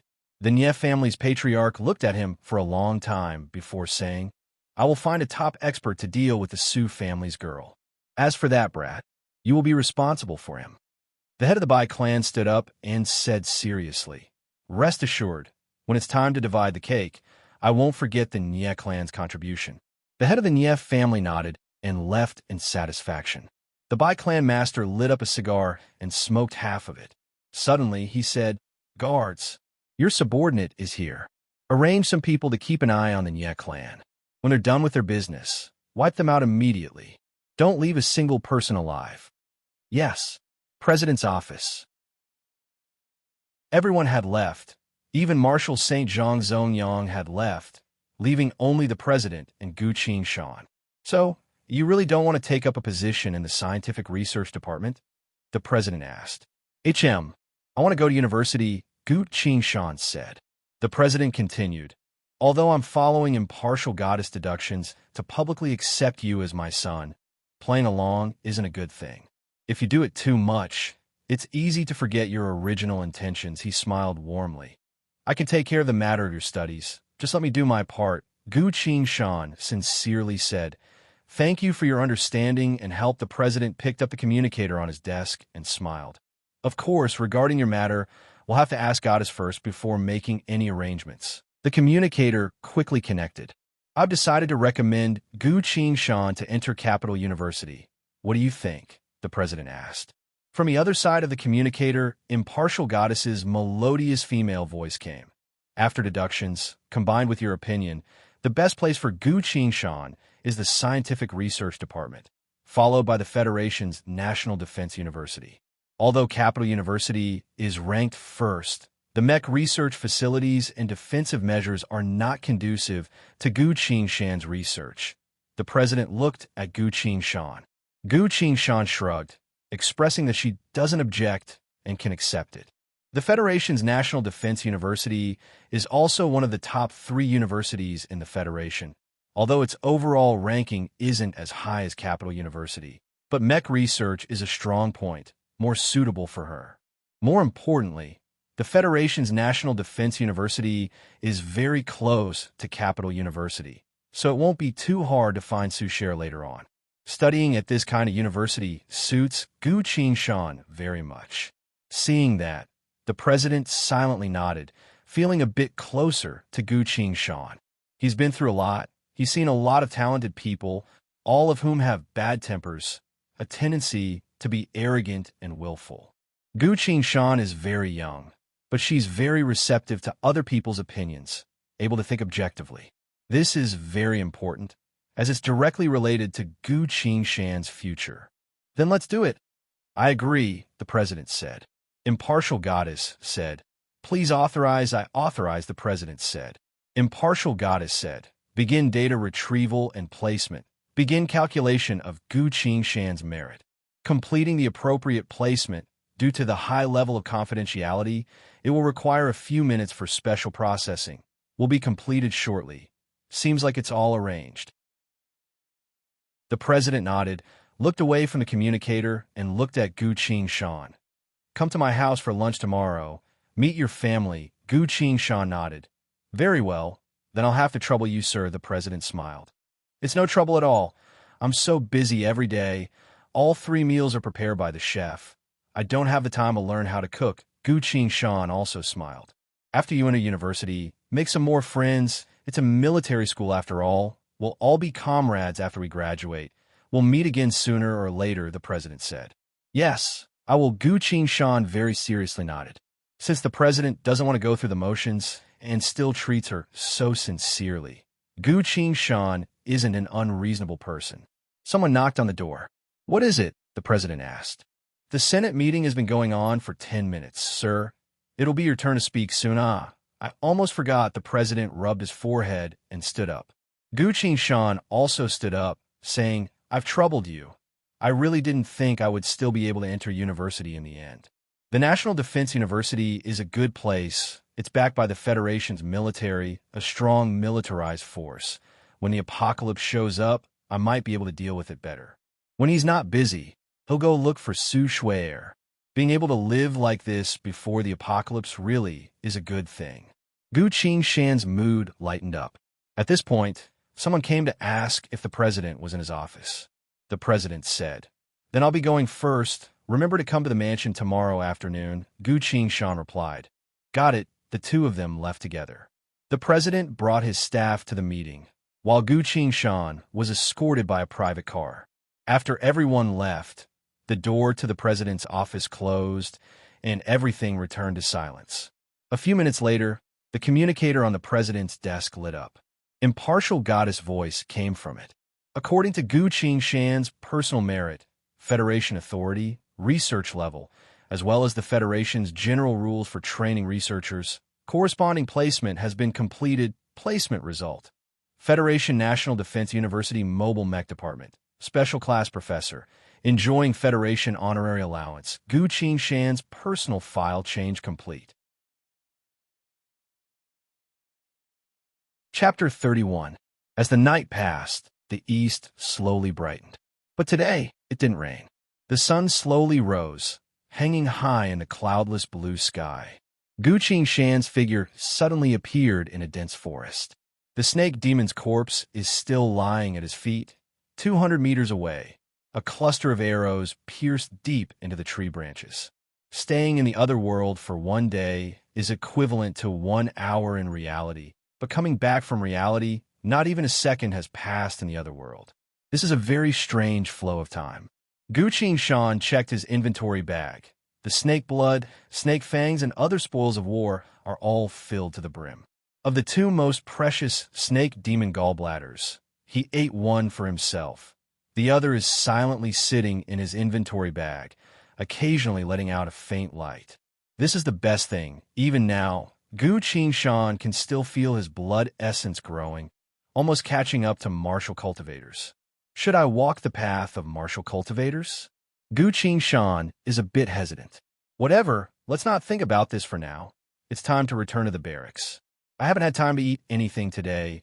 Zhao Lu might not be good at anything else, but he does have a knack for cooking. Gu Qingshan packed up his things and quickly went back the way he came.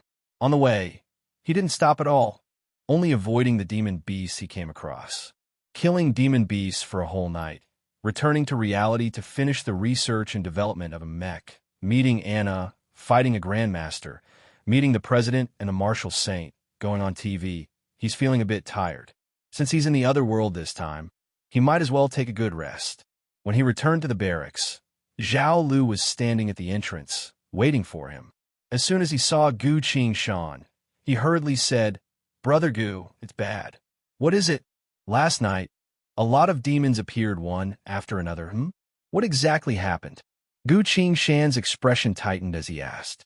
Zhao Lu doesn't understand military matters, so even after a while, he couldn't explain anything. Gu Qingshan could only patiently ask. Every 3 to 4 times he asked, Zhao Lu would answer from his memory. After about 15 minutes, Gu Qingshan finally understood what happened.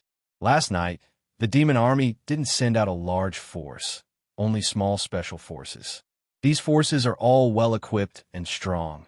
In Zhao Lu's words, they look scary, even more ferocious than the monsters last time.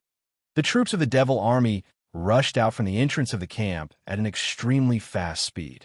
In order to ensure their concealment and mobility, the number of fiendish demons was small, and their movements were silent. If it wasn't for Zhao Lu going to the toilet at night, he wouldn't have noticed. After listening to Zhao Lu's description, Gu Qingshan remembered the faceless giant and the bloodthirster that appeared yesterday, feeling even more confused. What did the devil army want to do by frequently mobilizing such elite troops? "This year's the last year of Chengping, right?" he muttered. "Chengqing year," Zhao Lu nodded. Cheng Zhao nodded. This was indeed the first time the war had just broken out. The demons and humans were still testing each other's strength. Neither side had sent out a strong team to fight to the end. These powerful demons that would only appear in the later stages of the war had suddenly appeared. Gu Qingshan pondered and began to seriously recall. He sensed an ominous sign. In his previous life, he was the commander of Huaxia's National Guild and the overall strategic director of the World Allied Forces Command. He was especially sensitive to troop movements. He had seriously studied every battle in the game. Because she had just crossed over, her cultivation was too low and she was injured, so Gu Qingshan focused on improving herself. Now that the situation had changed, he once again thought about it from the perspective of a strategic commander. Gu Qingshan cast aside all distracting thoughts and began to organize her thoughts. Since it wasn't the main army of the fiendish demons, then what was about to happen would definitely not be on the main battlefield. In that case, a direct battle could be ruled out. Then, would they launch a surprise attack? Gu Qingshan closed her eyes and went through the map in her mind. The military camp he was in was at the front line and was now part of the fallen area. Is there anything nearby that's worth the demons sending out their elite troops to attack with all their might? The closest human camp to this place is outside the border city, about 1,000 miles away from here. There aren't any human targets nearby that's worth attacking. Seems like a surprise attack can also be ruled out. Having ruled out these two possibilities, Gu Qingshan became even more nervous. Could it be an assassination or some sort of beheading operation? Gu Qingshan silently thought. During this year in history, many of the strongest cultivators of humanity died in battle. At the start of the war, which important human cultivator had been killed by the demons? Names after names flashed through Gu Qingshan's mind. While recalling, he quickly went through them. Suddenly, Gu Qingshan remembered two people of unparalleled talent, two people who left a deep mark in history. Many historians have said that as long as one of them didn't die at the start of the war, the course of history would have changed. Gu Qingshan suddenly asked, "What month and day is it today?" Zhao Lu scratched his head and answered, 7th of June. Gu Qingshan's heart jumped. That's it. Holy Gate, Grand Elder, Formation Grandmaster Gong Sunji, died on the 8th of June. Heaven's Limit Sect, Heaven's Limit Saintess Ning Yuechan, died on the 9th of June. Gong Sunji was surrounded by 3 million demons and died in his own formation. Ning Yuechan was surrounded by 5 demon generals, fought for an entire day and night before dying. Many players were dumbfounded when they read this historical record, unable to comprehend what had transpired. Because formations are the best at hiding, or at the very least, they can trap the enemy and escape. Among the aristocratic families and sects, Gong Sunji was a top-notch formation expert, a grandmaster who could almost peek into the heavens. With his formation skills, it doesn't make sense for him to be surrounded by millions of demons. Heaven's Limit Saintess Ning Yuechan's death is especially tragic. Heaven's Limit Sect is one of the strongest sects in the cultivation world. Ning Yuechan was able to become Heaven's Limit Saintess at such a young age. Her talent and cultivation are the best in the entire cultivation world. Such a beautiful woman was surrounded by 5 demon generals, fought for an entire day and night before dying of exhaustion. If she had let out even the slightest bit of news within that one day and night, human experts would have come to her rescue. But even until her death, the higher-ups of humanity didn't know that she fought against the demon army for an entire day and night. A great cultivator once said that if Gong Sunji didn't die, the outcome of the first war might have been different. If Ning Yuechan didn't die, a few dozen years later, she would have had the ability to fight against the demon lord of the underworld and change the fate of humanity. But this is only a sigh. History has already happened, so what the people of the future say is meaningless. Gu Qingshan paced back and forth a few steps, silently pondering. Today is the 7th of June. In the next 2 days, these 2 legendary figures will die one after another. The demon army probably mobilized their elite troops for this matter. The place where these 2 legendary figures died is, Gu Qingshan silently recalled in her mind, quickly remembering the location marked in the historical records. Sure enough, it's not far from here, only about 100 miles away. That's right, Gu Qingshan suddenly felt enlightened. Once these 2 powerful human cultivators show themselves, the demon army will definitely go crazy and surround them. With this kind of intense encirclement, with Gu Qingshan's Qi training level 5 cultivation, he can't even get close to them. The demon army guarding the outer perimeter can easily take his life.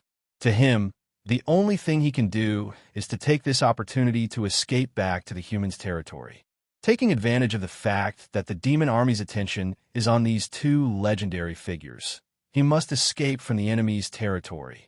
Gu Qingshan quickly made a decision. In this kind of situation, he only needs to go the opposite direction to avoid as much danger as possible. From this military camp to the human highland outside a border city, it'll take about a day and a night. This time isn't short, there's a lot of danger on the way, but it's still better than waiting for death in a military camp that's about to fall. So if he wants to leave, he must take advantage of the fact that these two legendary figures are still fighting against the demon army to quickly leave. Gu Qingshan also doesn't rest, quickly checking his belongings. Snake blood, snake teeth, snake all are all there.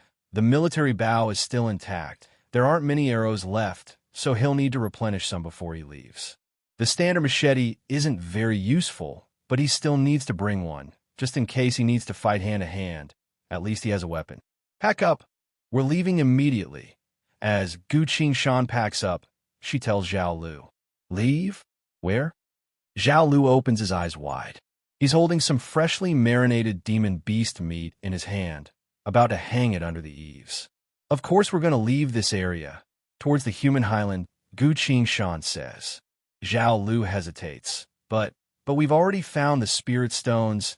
Using the formation, we can hide for a while longer, Gu Qingshan says. This concealment formation is only effective against those below Golden Core realm.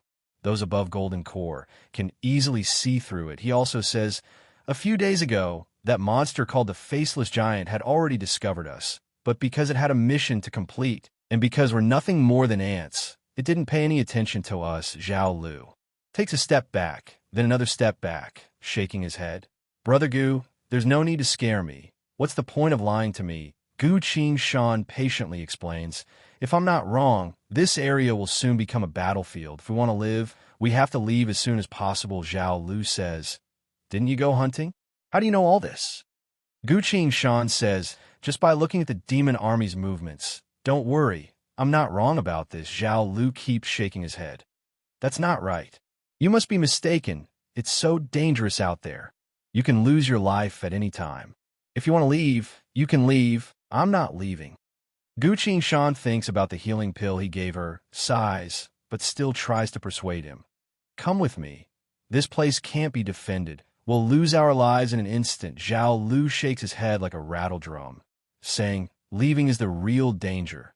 The camp has a formation. Staying here is very safe.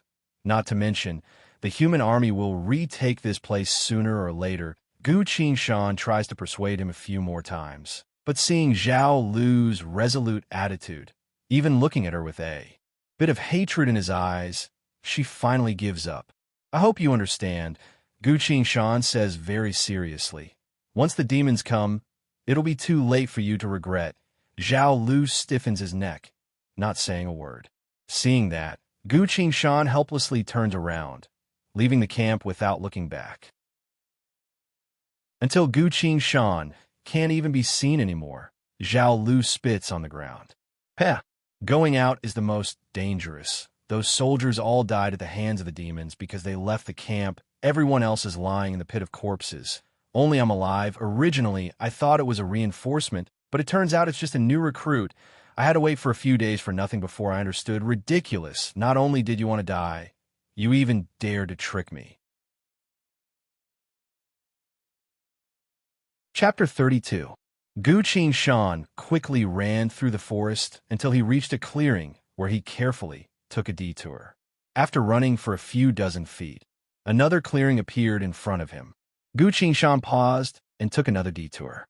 After walking for a bit more, pushing aside the thick branches, another barren clearing appeared in front of him. As far as the eye could see, this clearing was everywhere. Gu Qingshan sighed, gritted his teeth, and leapt up. He raised his military bow and shot an arrow towards the ground.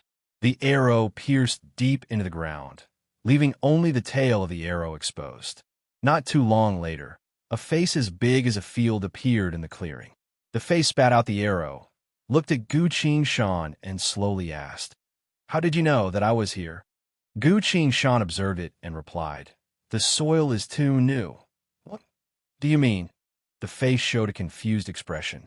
This was a type of demon that could burrow underground, called earth fiends. They were born with the ability to resist elemental spells to a certain degree. So if they ran into a sword cultivator, they would immediately burrow into the ground. Burrowing underground was a powerful thaumaturgy that very few living beings could grasp. Earth fiends were practically invincible during military battles, causing human cultivators a lot of headaches. It wasn't until a long time later that the players found out that they had a fatal weakness. Their brains weren't that good. As long as the words of others successfully piqued the interest of the Earth Element Devil, the Earth Element Devil would believe them. Gu Shan then said, "You should bring some soil from where you came from. That would be the same as your yellow color," he continued. "If that's the case, I wouldn't be able to find you. No one would be able to find you," the face on the ground asked. "No one would be able to find me. Really? Really? Really? Really? Really?" Countless other similar voices resounded. Gu Shan barely managed to calm herself down and stood on top of a tree to look down. Countless giant faces appeared from the ground. All of them appeared excited as they stared at Gu Shan. These faces were so numerous that they almost covered the entire mountain. The Earth Fiend army, the main force of the demons. Although the faceless giants were powerful, they were few in number, so the Earth Fiend army was needed to surround and kill them. "Of course it's true. No one will be able to find me." Gu Shan looked around and laughed. "If you don't believe me, you can bring some soil to try. I'll be waiting here." The face showed an eager expression and said, "All right, wait for me," saying so. The face disappeared into the ground and quickly disappeared. I'm also going. The humanoid faces disappeared from the ground one after another, fleeing into the distance. The place where these monsters came from was the base camp of the demon army, which was thousands of miles away. With the speed of the Earth Element Devil, it would take a long time for them to return. As soon as the Earth Devil left, Gu Shan's body moved, wanting to run. What a joke! If the entire Earthly Devil army were to move, such a large formation would definitely alarm the Devil army. It was very likely that they would be intercepted halfway and ordered to return to the front lines. If they come back, it'll be over. As Gu Shan was about to leave, a voice came from not too far away. "Young friend, thank you for helping me. How should I address you?" As Gu Shan turned around, he saw an old man smiling at him. Gu Shan held his bow and quickly spoke. "This humble one is Gu Shan, Vanguard soldier of the Vanguard Cavalry. Who might you be? Do you have a badge?" The old man threw the badge over. Gu Shan caught it and infused his spirit energy into the badge. The token immediately lit up. A flame rose from the token and condensed into a line, forming a few large words. "Ding Yuan General Gong Sun Ji." Gu Shan's heart sank. Humanity's Cultivator Alliance's Ding Yuan General, Holy Gate's Grand Elder, Formation Grandmaster Gong Sun Ji. How could it be him? I've already left the camp. I've already gone far away from where he was surrounded. Why would I still run into him? He's about to die. If I run into him at this time, wouldn't I be surrounded by demons as well? Gu Shan's mind flashed like lightning, feeling an ominous premonition in his heart. He threw his badge over, letting the other party check it as well. Both sides calmed down a bit. Gu Shan couldn't help but ask, "So it's General Gongsun. Why are you here alone?" Gongsun Ji sighed, took out a small formation plate, placed both hands on it and shouted, "Sixfold escaping formation, activate." Gu Shan only felt the scene in front of him change. The scenery in front of him disappeared in an instant. When he looked again, he found himself standing in front of a Taoist temple. Outside the Taoist temple, the four directions were all blank, making it impossible to tell the distance and direction. A formation was used to hide a Taoist temple in the middle of this mountain range. With such a terrifying formation layout, there's no doubt about it. This person is Gong Sun Ji. Gu Shan followed Gongsun Ji into the Taoist temple, only to see a person wearing a snow-white cloak and golden armor sitting on a cushion in the middle. This person's armor wasn't bulky at all. Instead, it was thin and delicate, showing off her slender and beautiful figure. Her head was lowered, only looking up when Gongsun Ji brought Gu Shan in, but when she found that the person wasn't even at Foundation Establishment realm, she lowered her head again. When she looked up, Gu Shan saw that she was wearing a silver mask that completely covered her face. Young friend Shan, thank you for driving away the earthly devil army. Otherwise, we would have been trapped here, driving away the earthly devil army? A pleasant female voice could be heard. The golden-armored woman was surprised, but her expression couldn't be seen under the silver mask. That's right, Gongsun Ji answered. Earthly devils have awakened the earth of the 5 elements, so they can control the earth. This greatly affected my formation layout, but now it's all been tricked away by him. Tricked away? The golden-armored woman was even more confused. Gongsun Ji then told her the whole story. The golden-armored woman finally looked at Gu Shan and asked, "How did you know this monster's weakness?" Gu Shan already had an excuse in her mind, so she calmly answered, "This humble one is in the vanguard, dealing with demons every day. So, I like to study their characteristics, so I learned a thing or two. Vanguard. That makes sense." The golden-armored woman muttered, "As far as I know, the vanguard was defeated by the demon army's main force. Almost all of them were wiped out. You might be the only one who survived." Gu Shan displayed a look of grief and indignation. Gongsun Ji's eyes lit up and asked, "Then how much do you know about the other demons?" This was the first time the human army fought against the demons, so they still couldn't figure out the demons' characteristics, so they suffered quite a bit. Quite a few troops were wiped out. Not a single bit of information was sent back, so they still don't know how strong the demons are at the back. If there was a soldier who survived the vanguard that could point out the characteristics of the demons, it would be a great help in the war. A bit, Gu Shan confirmed it. The spirit energy on these 2 people was as dark as the sea, so Gu Shan wasn't sure how they would treat her, so she decided to show her value. Chapter 33. How should I address you, sir? Gu Shan was truly curious and asked the golden-armored woman. The woman hesitated a bit, then answered, "I am Ning Yuechan." So, it's her. The world-famous Ning Yuechan, the heavens' limit saintess Ning Yuechan, the brilliant Ning Yuechan, the dream lover of all male cultivators, Ning Yuechan. Ning Yuechan went silent for a bit, waiting for the familiar cries of surprise, the passionate gazes, as well as the nauseating, resounding vow.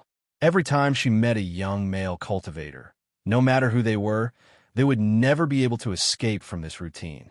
These male cultivators seemed to have forgotten that Ning Yuechan was much stronger than most of them, so she didn't need their protection at all. They couldn't be blamed for this, because the one standing in front of them was Ning Yuechan. Gongsun Ji also waited a bit to give Gu Shan some time to show off. After all, she was the one who sent the earthly devil army away, helping them out, so they owed her a favor.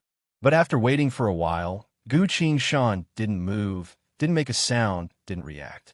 The 2 of them looked back in surprise, only to see Gu Shan standing there with a solemn expression.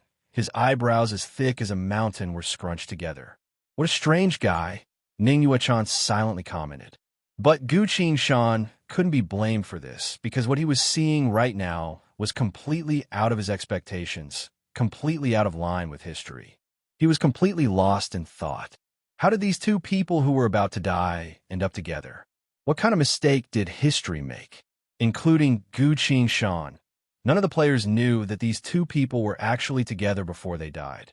According to historical records, they died in places that were very far away from each other. But now it doesn't add up at all. Gu Shan's entire body tensed up. The twisted history was filled with unimaginable mysteries, and the shadow of death was slowly approaching. The earthly devil army had surrounded the 2 of them, which meant that the devil army had discovered them again. For Gu Shan, who was focused on escaping, even if Gongsun Ji and Ning Yuechan let him go, he would not be able to get far with his speed. Then, when the devil army carried out the assassination, as long as there was a slight mistake, Gu Qingshan, a qi condensation cultivator, would die.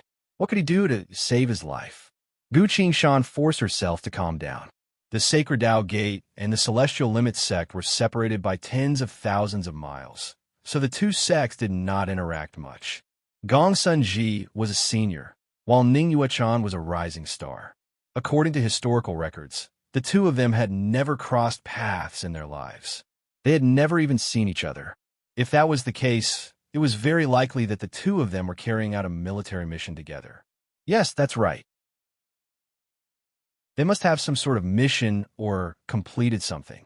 This mission must be very important for the Devil Army to send out such a strong force to search for them everywhere. Tomorrow, Gong Sun Ji would be the first to fall in his own large-scale defensive formation. From the looks of it, he was purposely attracting the attention of the Devil Army to cover Ning Yuechan's retreat. One day later, Ning Yuechan fell in a place very close to the human highlands. She was almost able to escape back to the human territory, but was caught by the 5 devil generals and died after fighting for a day and a night. For a day and a night, she did not even send a single communication talisman back, so no one came to save her. Gong Sun Ji would rather die than let Ning Yuechan escape. And Ning Yuechan was surrounded and killed, and no one came to save her. Such a strange thing. If one didn't know about it beforehand, no one would believe it. Not to mention another mystery. What did they do to make the devil army chase after them so crazily? In the past life, these shocking secrets, along with their deaths, were completely buried in the river of history. But, this place isn't right. This place is very far from where they fell. Even with Gong Sun Ji's strength, he wouldn't be able to reach the place where he fell. This is ridiculous. It doesn't make sense at all. Wait a minute. Gu Qingshan's heart suddenly lit up. Greetings, Saintess. Gu Qingshan clasped her fist and couldn't wait to ask. When I was in the barracks, I saw faceless giants and bloodthirsty demons passing by. Were they chasing after you? Ning Yuechan waited for a long time, only to hear such a question. She couldn't help but be stunned. Don't these males always want to show off in front of me before they speak? She didn't have time to think and answered. At first they were chasing us very closely, but then for some reason, they passed by us, so we changed direction and came here. Gu Qingshan thought for a long time, finally understood and took out the blood-colored jade card. So that's how it is. The demon bird that I killed carried the latest information on the two of them. The demon bird was killed by me. Even its corpse was burned, so the faceless giant didn't receive the latest directions. Due to a series of coincidences, Gong Sun Ji and Ning Yuechan managed to escape that time. That's why the two of them deviated from their original fate and appeared here. So the problem was with me. I'm like the butterfly that flapped its wings, causing a slight deviation in the already destined history. Gu Qingshan shook her head and smiled bitterly. My cultivation is low, so I originally wanted to avoid them and find a way to survive. Fate is truly ironic. I didn't think that my one action would change everything. I clearly wanted to avoid them, but now I unexpectedly ran into 2 legendary figures. It's already too late to escape now. Their fates were already sealed. Once they die, Gu Qingshan would be alone and wouldn't be able to escape from the demon army's encirclement. This is a desperate situation of death. As soon as he took out the blood-colored jade card, Gong Sun Ji's expression changed. He waved his hand, holding the jade card in his hand, infusing it with spirit energy. A strange, eerie voice came from the jade card. Target continues to deviate south, heading east 726, south 94. Command, Faceless Giant, Bloodthirster Army to pursue. Gong Sun Ji is a smart person, so after a bit of thought, he asked, Faceless Giant and Bloodthirster Army are chasing us. So you killed the messenger? It was a coincidence. When I met the messenger, it was already wounded. Gu Qingshan answered truthfully. Gong Sun Ji carefully checked the jade card, slowly sighed, and said, This jade card is real. He looked at Ning Yuechan. Ning Yuechan nodded. He didn't lie. My spirit beast did hurt the messenger, but couldn't stop it. She then asked, I can see that your cultivation hasn't even reached foundation establishment yet, so you shouldn't be able to catch up to the demon army messenger. How did you stop it? Gu Qingshan tapped the military bow, answering, "This humble one likes to use bows, so I learned a bit on this path. That's why I was able to stop it, seeing their doubtful gazes. Gu Qingshan knows that she has to win their trust." Gu Qingshan took out the military bow, knocked an arrow, and shot. Shifting flurry, rapid fire. A gray shadow turned into a streak of light, flying like a dragon. Thud. Chapter 34. With such archery skills, no wonder you can be the vanguard of the valiant cavalry battalion, Gong Sun Ji praised. Ning Yuechan silently nodded. Combat skills need to be honed, but even more so, talent. Some people have a lot of cultivation, but can't even learn a few high-level combat skills before they die. The young man in front of them really is talented. The two of them looked at each other, already 70% to 80% convinced. Of course, they believed him, but the two of them didn't know whether to laugh or cry. Our cultivations are clearly unparalleled, and our skills are unfathomable. Yet we were saved by a chi condensation brat once, and then helped out again. Right now, the faceless giant and the bloodthirster demon are running around like headless flies. The earthly devil army was tricked into returning to the demon army's camp to move dirt. The two of them could be said to have escaped from death's door, finally able to take a breather. Gong Sunji immediately said, "Very well, young friend Gu. Let's go now. Maybe we'll be able to return to humanity's highland alive." He then asked, "Saintess, can you still walk?" Ning Yuechan shook her head, saying, "I can't. This time I really can't hold on anymore." Gong Sun Ji pointed at Gu Qingshan and sternly said, "Gu brat, you support Ning Yuechan. We're leaving. Setting up a formation requires both hands. With this brat supporting Ning Yuechan, if there's a sudden crisis, he'll be able to use his full strength." Ning Yuechan also understood the situation, so she didn't say anything and silently reached out her hand. Gu Qingshan looked, only to see her willow-like slender arms completely covered in golden scales, a tight dark red wrist guard on her wrist, making her slender jade-like hands look especially white. In this world, countless male cultivators want to hold this hand, even in their dreams. No matter what price they have to pay, they won't hesitate. But they can only dream about it. Ning Yuechan is as pure as ice and as clean as jade. Her vision is high. Normally, she doesn't like to talk much, let alone being so intimate with someone like this. If it wasn't for the fact that she was in a life and death situation, if it wasn't for the fact that she couldn't even stand properly, she wouldn't have let a man help her up. But Gu Qingshan didn't move. What's wrong with this kid? Two grand cultivators with profound cultivation bases looked at Gu Qingshan at the same time. However, he saw that Gu Qingshan was frowning. There was still a thoughtful look on her face, and there was no joy or enthusiasm of being close to a beauty. "What's wrong?" Gong Sunji asked. "What happened to her? Why do you need my help?" Gu Qingshan pointed at Ning Yuechan. Ning Yuechan was a little unsure of herself after being casually pointed at by him. "Will this guy die if he helps me up? Am I that unattractive?" Feeling a bit annoyed, Ning Yuechan couldn't help but bite her lip and personally explained, "I've been fighting for several days now, got poisoned by 4 different poisons, and have 27 wounds of various sizes on my body. That shouldn't be the case." Gu Qingshan looked at her and doubtfully asked, "Shouldn't all of you have your own supplies? Even if it's an inventory bag, there should be healing and detoxification pills, shouldn't there?"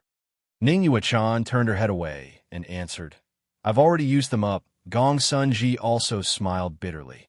"We infiltrated the demon army to investigate their secrets, only to be discovered by the 9 Hells Demon Lord and chased after us for over 20 days. I've already used up everything on me. I don't even have a single healing pill left." It was now that Gu Qingshan understood. So heavens in Saintess Ning Yuechan's condition was so bad that she couldn't even get the most basic supplies. No wonder she was held up by the 5 demon generals for an entire day and night before regrettably dying. She was the most regrettable death in the history of humanity. Gu Qingshan searched his body, trying to find something to replenish himself with.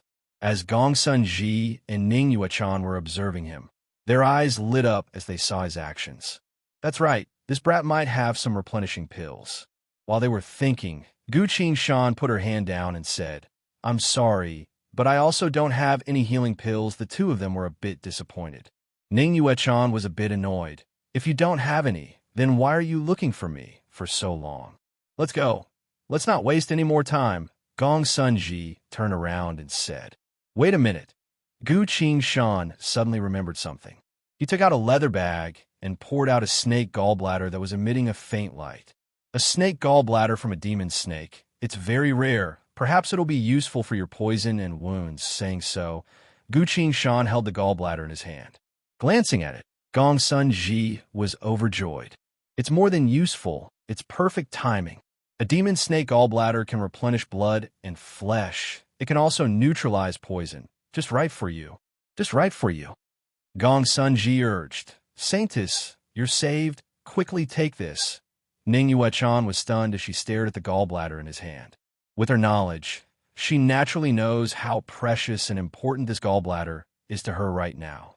But this scene in front of her has successfully evoked the painful memories hidden deep in her heart. Ning Yuechan suddenly asked, You gave me this gallbladder, what about you? Me? Gu Qingshan was a bit surprised, then patted her chest. I'm fine. Ning Yuechan was as calm as still water, whispering, Your cultivation is so low, you might get into trouble at any time. Why not save it for yourself? Gu Qingshan was a bit surprised. My cultivation is low? Something happened to me? This girl doesn't know how to talk.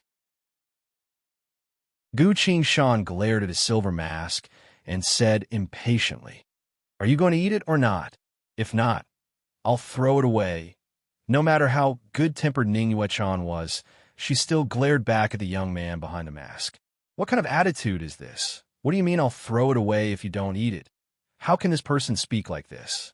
She bit her lip, unable to decide whether to accept or reject. This gallbladder is 100 times more precious than a detoxification pill. Eating it can neutralize the poison in the body and promote the vitality.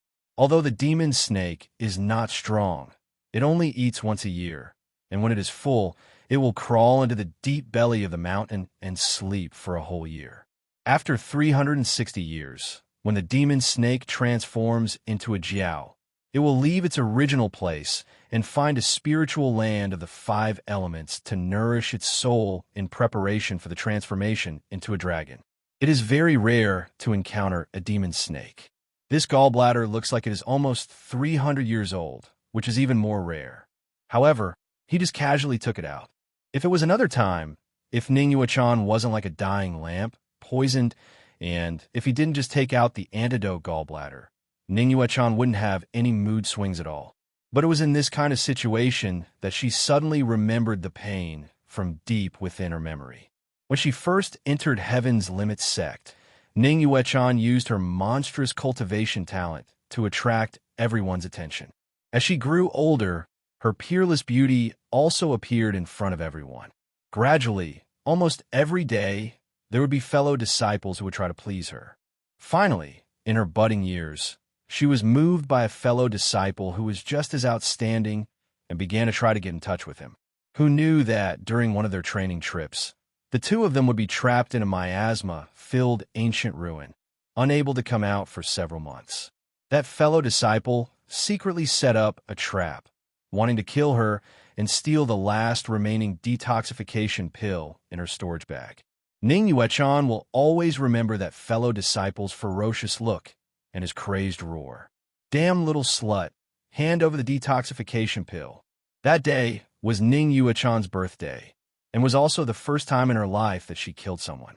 From then on, Ning Yuechan closed her heart and only pursued the great Tao. Chapter 35. Ning Yuechan stood still like a puppet, not saying a word. Gong Sun Ji thought of something, looked around nervously, and whispered, Did she lose her soul? Could it be the heavenly demon? He took out a small dark red formation plate and tapped it with his finger. The formation plate didn't react at all. Gong Sun Ji was relieved, looked at Ning Yuechan, then looked at Gu Qingshan and closed his mouth. Since it wasn't the heavenly demon-devouring heart, Ning Yuechan wouldn't have any problems. This was a matter between Ning Yuechan and Gu Qing-shan. Gong Sunji wouldn't interfere. Everything has its own cause and effect. This time's life-saving grace is a big cause and effect. Ning Yuechan must make her own decision. No one else can replace her. Gu Qing-shan looked at Ning Yuechan, but was a bit anxious. The demon army is coming, but this woman is still in a daze, not knowing to heal her wounds. Once the demon army arrives, as long as the faceless giants catch up, things will be troublesome. Thinking of this, Gu Qing-shan couldn't hold back anymore, grabbed Ning Yuechan's hand, and stuffed the python demon gallbladder into it. He loudly said, "What are you doing? Heal your wounds if you don't want to die." Gong Sunji's face twitched, nervously looked at Ning Yuechan, ready to dissuade her. This kid actually grabbed Ning Yuechan's hand. He really didn't know how Ning Yuechan dealt with the lecher. Over the years, those who dared to do this all became cripples, unable to cultivate for the rest of their lives. Under the gaze of the two, Ning Yuechan finally moved. She looked at Gu Qing-shan deeply and said, "Give me half an hour, I need to heal my wounds." Gong Sun Ji raised his eyebrows in surprise. Since when did the saintess, Ning Yuechan, become so easy to talk to? Sigh, women are really fickle, even more difficult to understand than formations.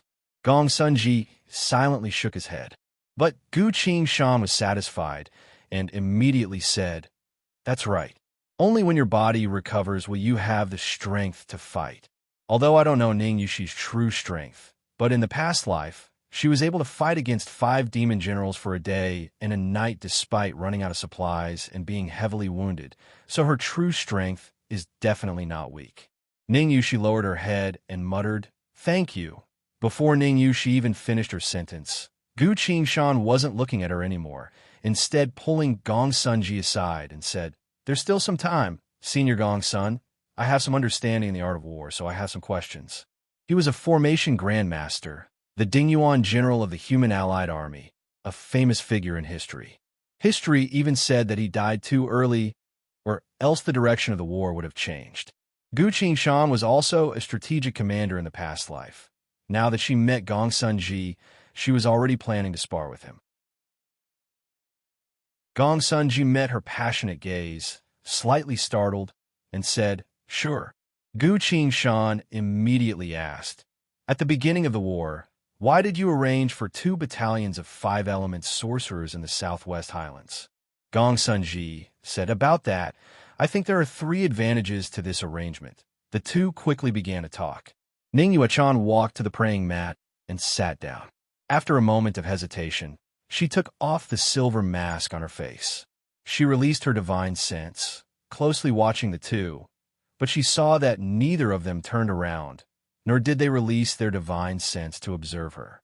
Gong Sunji was a world-famous Tao addict, obsessed with the art of formations all his life. He was not even willing to find a Taoist partner, saying that it was a waste of time. It was not surprising that Gong Sunji could do this, but why didn't that brat turn around? Ning Yuechan ate the snake gallbladder in small bites and occasionally stole a glance, only to see Gu Qing-shan seriously asking Gong Sunji some questions about the military formation. Ning Yuechan listened carefully for a while and found that he was not pretending. The questions he asked were really profound, and Gong Sunji also thought for a long time before he could answer. But Gong Sunji's interest was also piqued, so he started to discuss a certain tactic with Gu Qing-shan. Gong Sunji is a proud and arrogant person. Normally he's so arrogant that he doesn't even give face to the sex masters, but now he's seriously discussing tactics with this brat. The two of them talked back and forth, getting more and more excited as they talked. That's rare.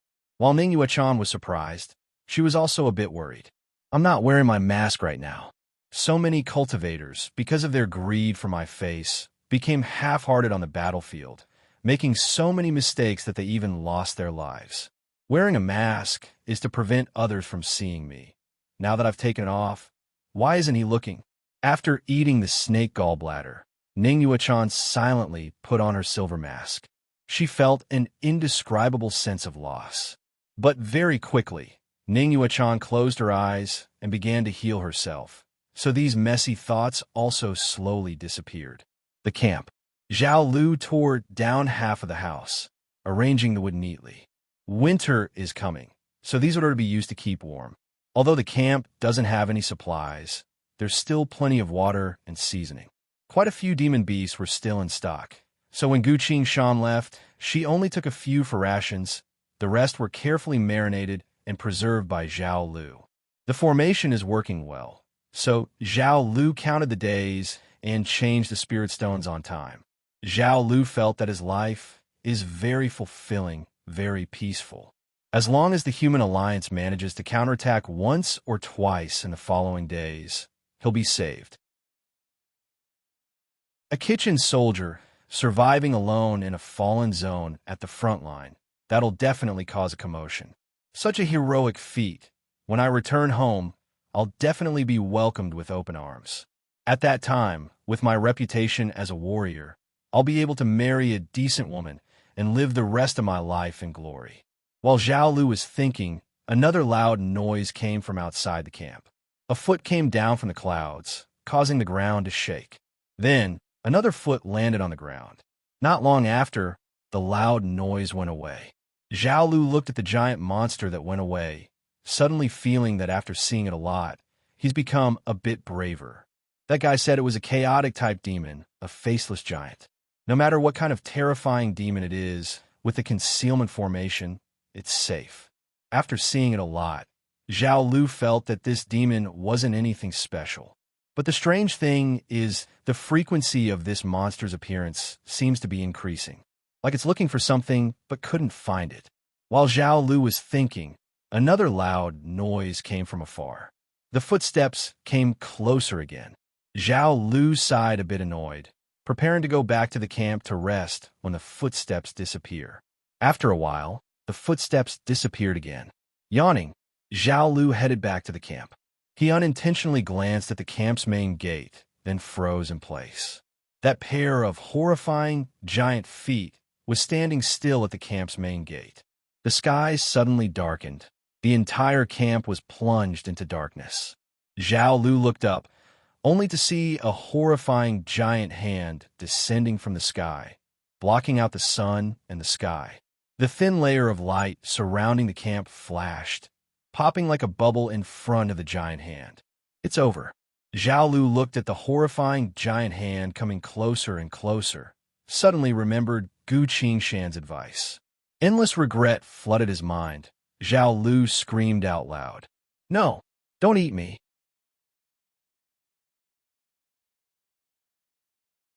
Chapter 36.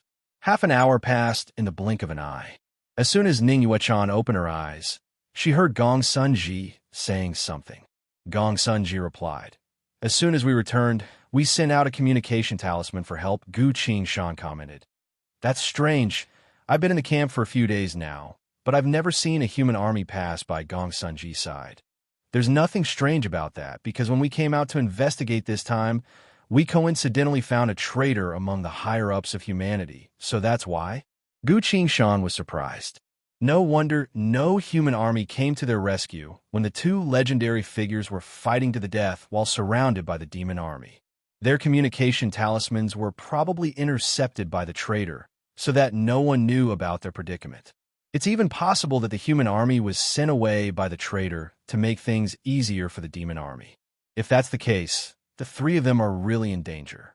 Gong Sunji evaluated Gu Qingshan, then suddenly asked, "Brat, did you join any sect?" Gu Qingshan answered, "I'm a lone cultivator. If I survive this, I'll join the semester examination next year." Gong Sunji continued, "During the semester examination, directly report to the Holy Gate and tell them my name." Ning Yuechan looked at him in surprise. How did this brat manage to catch Gong Sunji's eye? At this time, the two of them noticed that she had woken up, so they both looked at her questioningly. Ning Yuechan answered, "The poison has been purged, my wounds are healing." Gong Sunji was overjoyed. "Good. As long as there's no poison, with Ning Yuechan's cultivation, as well as the python gallbladder's ability to regenerate muscles, her body will quickly recover." Ning Yuechan slowly stood up, bowing to Gu Qingshan. Thank you for saving my life. In such a perilous situation, being able to expel the poison and slowly heal the body's injuries was no different from having an extra life. Gu Shan quickly waved her hand and said, "Let's talk later. We need to move now. Should we consider using the flying boat?" Gong Sun Ji suggested. "No," Ning Wuchan said. "Once the flying boat rises, all the devil army will see it. We're the main target now. If we want to leave, it'll be more troublesome." Gu Shan interjected. "Elder Gong Sun, you are the Ding Yuan general, as well as the human race's formation grandmaster. Other than the allied army, there must be other places you can call for help." Gong Sun Ji glanced at Ning Yuechan and said hesitantly, "We haven't reached that point yet. We do have a reliable summoning spell, but we can't use it carelessly. Saintus, what do you think?" Ning Yuechan was about to speak when the ground suddenly shook. Gong Sun Ji swung his sleeve, revealing the scene outside to the three of them. Two terrifying giant feet slowly approached from afar. Between heaven and earth, they could only see these feet moving, while the rest of the body above the legs was completely hidden by the thick layer of clouds, unable to be seen. The faceless giant. So that's how it all started. Damn it, why am I so stupid? Only now understanding the whole story. At this moment, Gu Shan finally cleared the fog and found out the truth. Gu Shan's expression changed, shouting, "Elder Gong Sun, quickly send a summoning talisman to ask for help. As soon as the faceless giant arrives, the summoning talisman won't be able to fly out." Gong Sun Ji was surprised. Why can't the summoning talisman fly out? While they were talking, the giant feet were already getting closer and closer. Gu Shan hurriedly shouted, "Trust me this once. Quickly send the summoning talisman." While Gong Sun Ji was still hesitating, Ning Yuechan suddenly tapped her inventory bag, took out a misty summoning talisman, and spoke. Heaven's Limit Sect's Ning Yuechan has obtained the list of spies from humanity's allied army, as well as successfully located Shenwu World, requesting the saints to come to our aid, saying so. Her hand loosened as the summoning talisman floated up. Seeing that, Gong Sun Ji sighed, rashly disturbing the saints. "I'm afraid our sects will be unhappy. The saints are the strongest cultivators in the world." A cultivator's cultivation realms are divided into Qi training, foundation establishment, golden core, rejuvenation, ascended, sainted, and so on. Those who can break through all of these realms and reach the final sainted realm will be recognized as a saint by the world. There are only 3 such cultivators in the entire human race, known as the 3 saints. Under normal circumstances, only a very small number of people have the qualifications to contact the saints. Gong Sun Ji and Ning Yuechan both have a saint's summoning talisman, which was exchanged for 300 years of savings by the 2 sects behind them. The sects gave it to them in order to ensure their safety during this time's infiltration of the demon army. Both sects' masters have repeatedly reminded them that unless it's an earth-shattering matter, they can't use it. Ning Yuechan stared at Gu Shan and said, "If there's anything, I'll take responsibility." Gu Shan didn't even breathe a sigh of relief, only staring at the summoning talisman as it flew up into the sky, about to fly away. But deep in the clouds above the summoning talisman, a huge shadow appeared. A second later, the shadow came crashing down, swatting the summoning talisman back. It was the faceless giant's hand. Gu Shan didn't care about anything else, rushing forward to catch the summoning talisman in the air. The light on the summoning talisman dimmed, flashed a few times, then broke into pieces. "It's over." Gu Shan's mind went blank. Behind him, both Ning Yuechan and Gong Sun Ji's expressions changed. "How could that be? That was a saint's summoning talisman," Gong Sun Ji said. Gu Shan said, "The faceless giant swallows everything with spirit energy. As soon as the summoning talisman flew up, its spirit energy would be sucked dry, turning it into scrap paper." He sighed.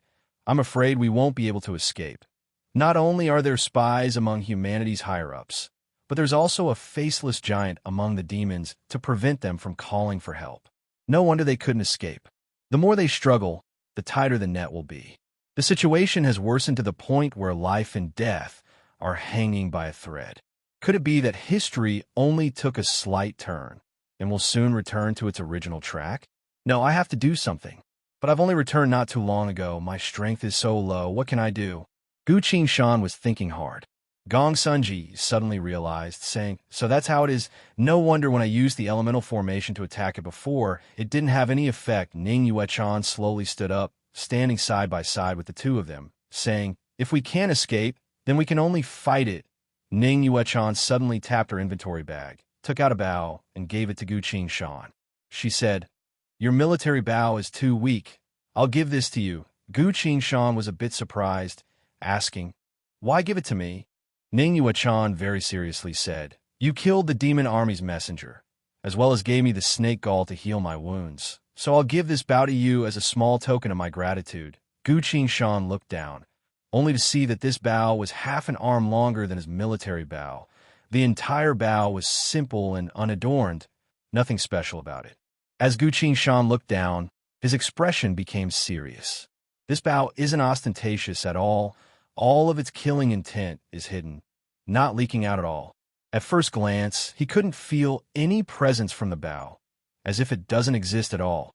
When using this bow to attack, no one would be able to sense any killing intent. This bow has already reached the realm of concealing itself. Compared to the military bow he brought out from the military camp, it's like the difference between the clouds and the mud. At this critical moment, with such a bow in hand, Gu Shan definitely wouldn't refuse. Ning Yuechan is a person who knows how to repay others. The things she gives out are also things that others can use. She can be considered as meticulous and considerate. This girl, she's someone worth befriending. Thinking that, Gu Shan accepted the bow and sincerely said, "Thank you." Ning Yuechan silently observed him. Seeing that he didn't pretend to refuse, nor was he overjoyed. Instead, his expression was calm and sincere as he thanked her. Ning Yuechan silently nodded. Her evaluation of him increased a bit.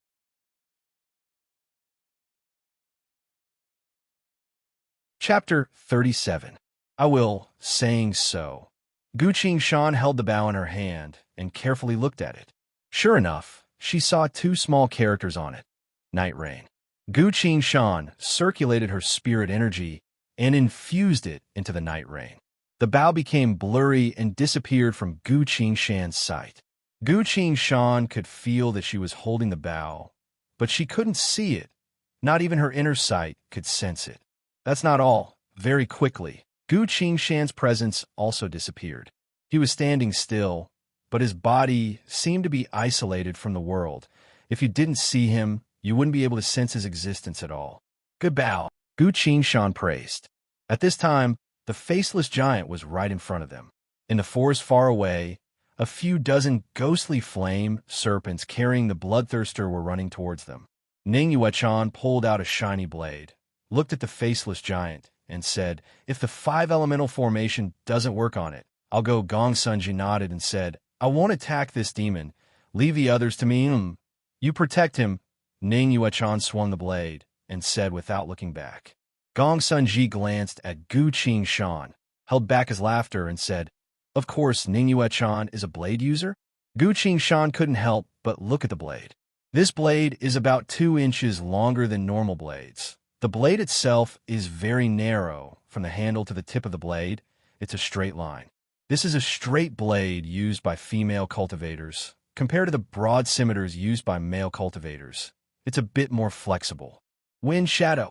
Buzzing slash. Ning Yuechan shouted in a low voice. The blade in her hand gave off layers of blue light, enveloping both her and the blade. Around the blue light, golden threads appeared out of thin air, then disappeared, occasionally letting out a buzzing sound. At this moment, she was like a long saber that emitted a sharp, killing intent. Gu Shan was startled. Dual attributes of the 5 elements. Furthermore, it was the rare assistance of the metal wind. The wind spiritual energy of the mutated 5 elements, according to the advanced stages from lowest to highest, were swift speed, rapid combo, wind shadow, astral wind turbulence, apocalyptic wind calamity, etc. Ning Yuechan's wind elemental awakening had reached the third stage, which was quite an achievement for her age. Many nascent soul cultivators who had awakened wind spirit power could only reach this level in their entire lives. That was not all. Ning Yuechan had also activated the metal element to the third stage, Buzz Cut. Very few people could awaken two of the 5 elements at the same time. Even if they did, they could only focus on one of them. It was difficult for them to do both at the same time, let alone perfectly fusing them to form a combat power that was greater than 1 + 1. But Ning Yuechan did it. Looking at how calm she was, it didn't take much effort at all. Gu Qingshan silently sighed. This girl is truly a monster. No wonder later generations said that if she was still alive, in just a few decades, she would be able to fight against the Demon King. The only thing that's a bit regretful is that there aren't many saber manuals in this world, and the cultivator's understanding of the saber isn't that great. Rather than using a saber, it's better to use other weapons. Ning Yuechan raised her saber, staring at the approaching faceless giant. Her aura kept rising. Gu Qingshan's eyes fell on the saber. Couldn't help but ask, "Why did you choose a saber as your weapon? Spears are clumsy. Swords are hypocritical. Sabers are martyrs. Moving forward without fear." Ning Yuechan answered seriously. Spears are clumsy. Swords are hypocritical. Sabers are martyrs. Moving forward without hesitation. Gu Qingshan was surprised. Ning Yuechan glanced at him and said, "From now on, you're not allowed to use a sword." Saying so, she bent her body, flew up into the sky, straight into the depths of the blue sky. Following that, the faceless giant's earth-shattering roar resounded from the clouds. "Don't mind her," Gong Sunji patted Gu Qingshan's shoulder. "She used to use a sword as well. Then why did she change to a saber?" She had a very close senior brother who was a sword cultivator. He trained with her every day, even teaching her swordsmanship. But then he betrayed her. From then on, she especially hated swords and hated sword cultivators, beating them up as soon as she saw them. Gu Qingshan asked, "What's that supposed to mean? No one cares about her?"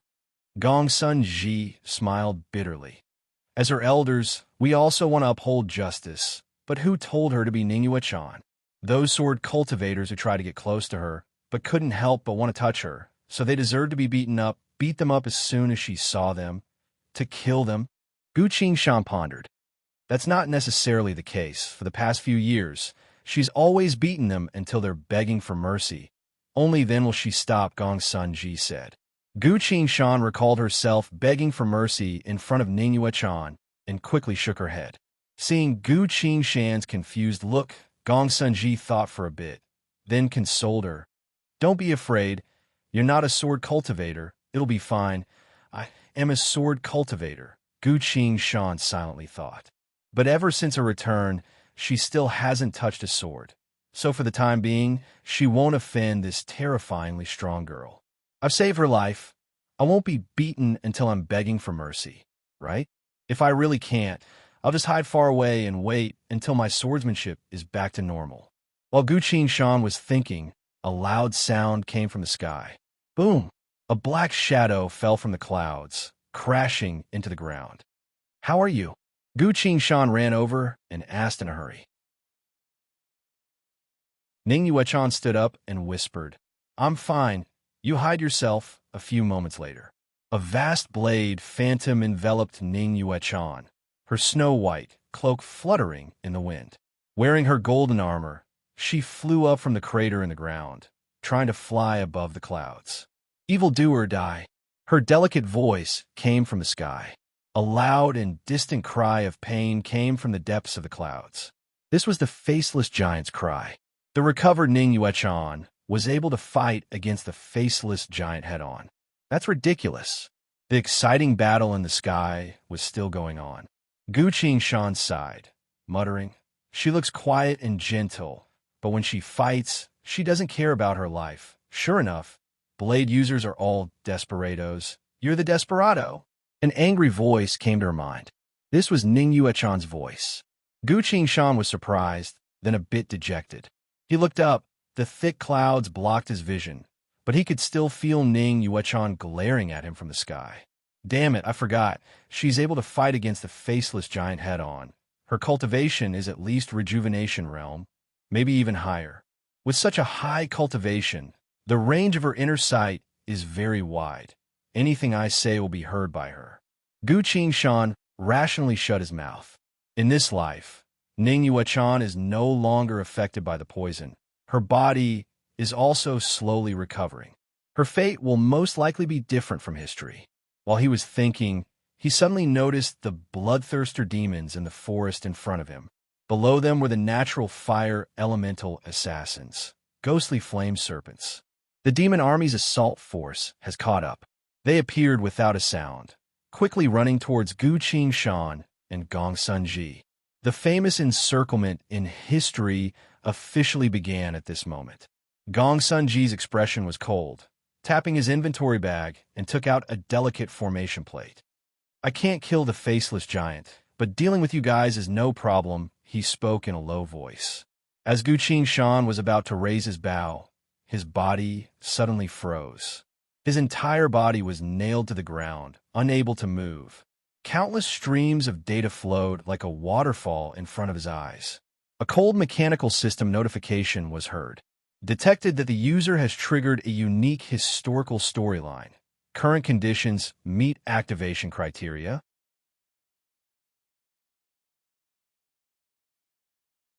Chapter 38. What's going on?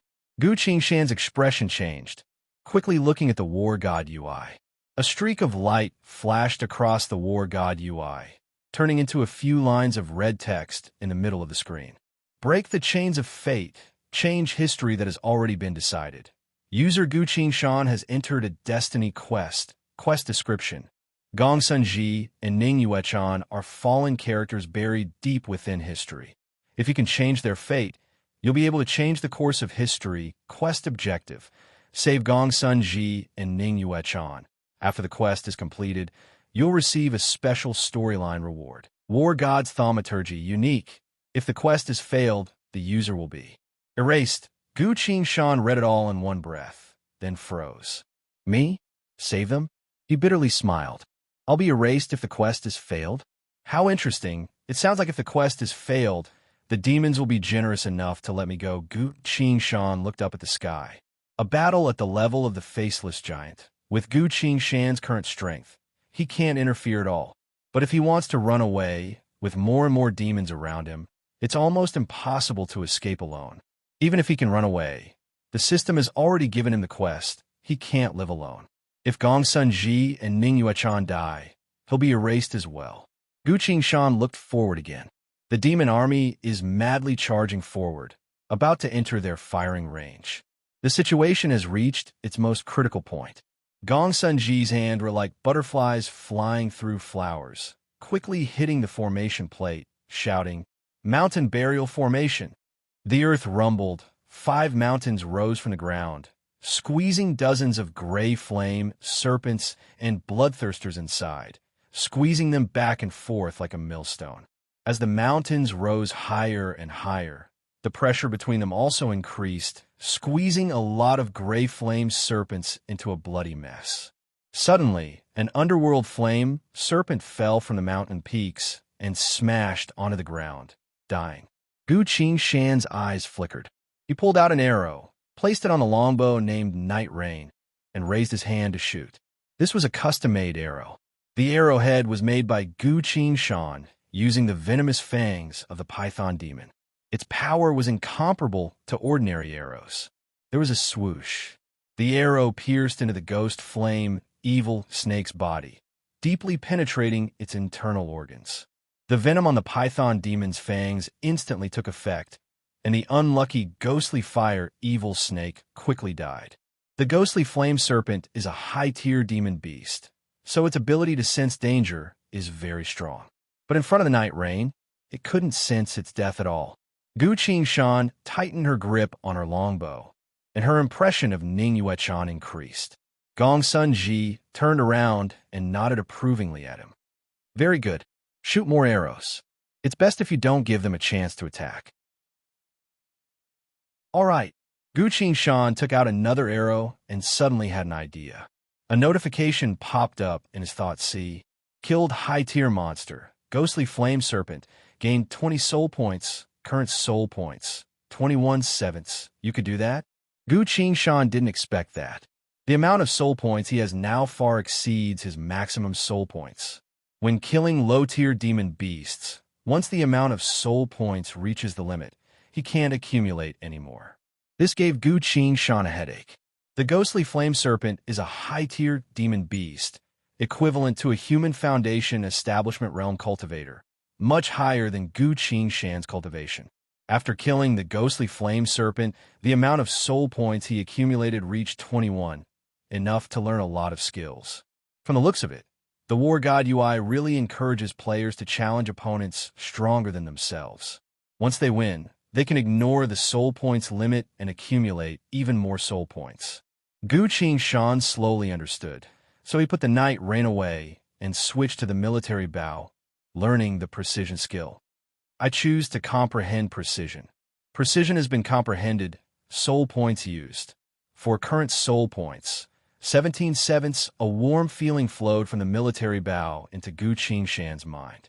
A few moments later, Gu Qingshan understood what precision is.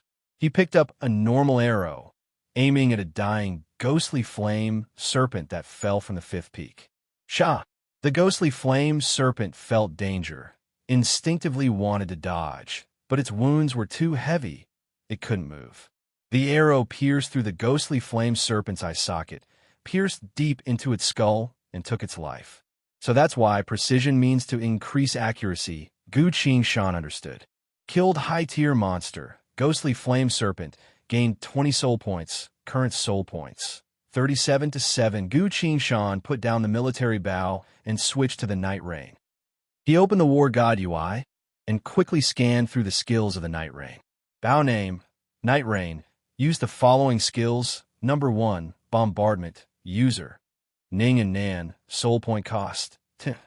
Number 2, precision, user.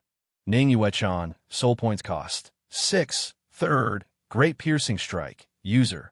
Ning and Nan, soul points cost. 15. Number 4, riding wind, passive skill, user. Ning and Nan, soul points cost. 5. Ning and Nan, that's the name of Ning Yuechan's father. Seems like this bow is as Ning Yuechan said, the Ning family's heirloom. Thinking that, Gu Qingshan silently looked through the skills again. Precision can increase accuracy based on precision, while riding wind has a higher accuracy than precision. Riding wind is a passive skill, able to increase the arrow's flying speed without needing to use it. Bombardment is a powerful archery skill, able to greatly increase the arrow's damage. This was a gift from Ning Yuechan to thank him for saving her life. Now that the demons are invading, according to history, Saintess Ning Yuechan will soon fall into a desperate situation, fighting for a day and a night before falling. But this time, history was different. With Gu Qingshan's help, the poison in her body was cleared and her body quickly recovered. In this life, the fate of Ning Yuechan's death finally showed a glimmer of hope. Because of the cycle of karma, Ning Yuechan once again gave such a powerful family heirloom bow to Gu Qingshan. With this bow and the powerful skills on it, Gu Qingshan will also become stronger. Gu Qingshan looked at the night rain, feeling emotional. Such a powerful archery skill. Normally, no cultivator would easily teach it to others. But now, I have the chance to learn this high-leveled archery skill. Gu Qingshan did not hesitate and immediately made a decision. A total of 36 soul points, huh? I choose to comprehend them all. As he made his choice, the system's cold voice sounded. Comprehension complete. Soul points used. 36. Remaining soul points. 1/7 inch. Accuracy has been upgraded to accuracy. Accuracy has been upgraded to great shot. Player has learned Wind Rider. Player has learned Bombardment. A burning flame flowed out from the night rain, flowing straight into Gu Qingshan's mind.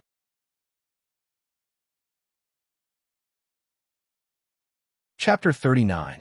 At this moment, Gu Qingshan already has Riding Wind, Passive, Bombardment, 100-step shot, rapid fire, shifting flurry, primary, a total of 5 archery skills. Among them, 100-step shot is a very high-level accuracy skill. Riding wind is a passive skill that's always in use, able to increase the speed of arrows. Rapid fire and bombardment are both very practical archery skills. As for shifting flurry, it's a unique growth skill that has the potential to become a demi-divine skill in the future. These are all skills that can only be found by luck. Even powerful general-class cultivators might not be able to grasp these high-level skills. After learning the skills from the Night Rain, the only shortcoming for Gu Qingshan right now is her cultivation. A bloodthirster fell down from the 5th peak, rolled back up. As soon as it saw the formation on this side, it immediately ran over. It was lucky that it wasn't heavily injured, so it still has about 70 to 80% of its fighting strength left. The following battle is what it's best at. Gu Qingshan raised a Night Rain and took a deep breath. Riding wind, bombardment, 100-step shot. The arrows poured out like a stream of light, bombarding the blood drinker demon's body before it could react. In a split second, the bloodthirster was knocked back a few dozen meters, crashing into a large tree and spitting out blood. Gu Qingshan was so shocked that she forgot to continue shooting. A bloodthirster is an existence comparable to a golden core early-stage cultivator. The power of a single arrow was able to skip 2 whole realms and knocked the bloodthirster away. Being able to reach such a level of archery, that's heaven-defying. Gu Qingshan forced herself to calm down, silently calculating the amount of spirit energy she used. This single arrow used 90% of her spirit energy. Not good, that's too much spirit energy. With Gu Qingshan's total spirit energy, she can only use this kind of attack once at most. After that, she'll be at the mercy of others. In reality, bombardment is an archery skill for Golden Core Realm cultivators. Rejuvenation Realm cultivators are able to use bombardment's full power. Comprehending such a high-level archery technique ahead of time, his Qi training realm spirit energy wouldn't be able to support him for long. Even Gongsun Ji looked at Gu Qingshan in surprise. This kid's archery skills are so monstrous. Interesting. Gongsun Ji secretly raised his evaluation. The blood drinker demon was covered in blood. It roared and stood up, trying its best to rush forward and tear that annoying human to pieces. Arrows flew at it one after another, causing its body to stagnate, unable to move forward even for a while. This time, Gu Qingshan didn't use bombardment. His archery skills had already reached a high level. Even an ordinary shot had great power. Gu Qingshan was only a Qi training realm, so she couldn't possibly fight against the blood drinker demon. But the blood drinker demon was first wounded by the formation, then it was far away from Gu Qingshan, so it was crippled by a powerful archery skill. Right after that, the arrows poured down, stopping it from moving forward.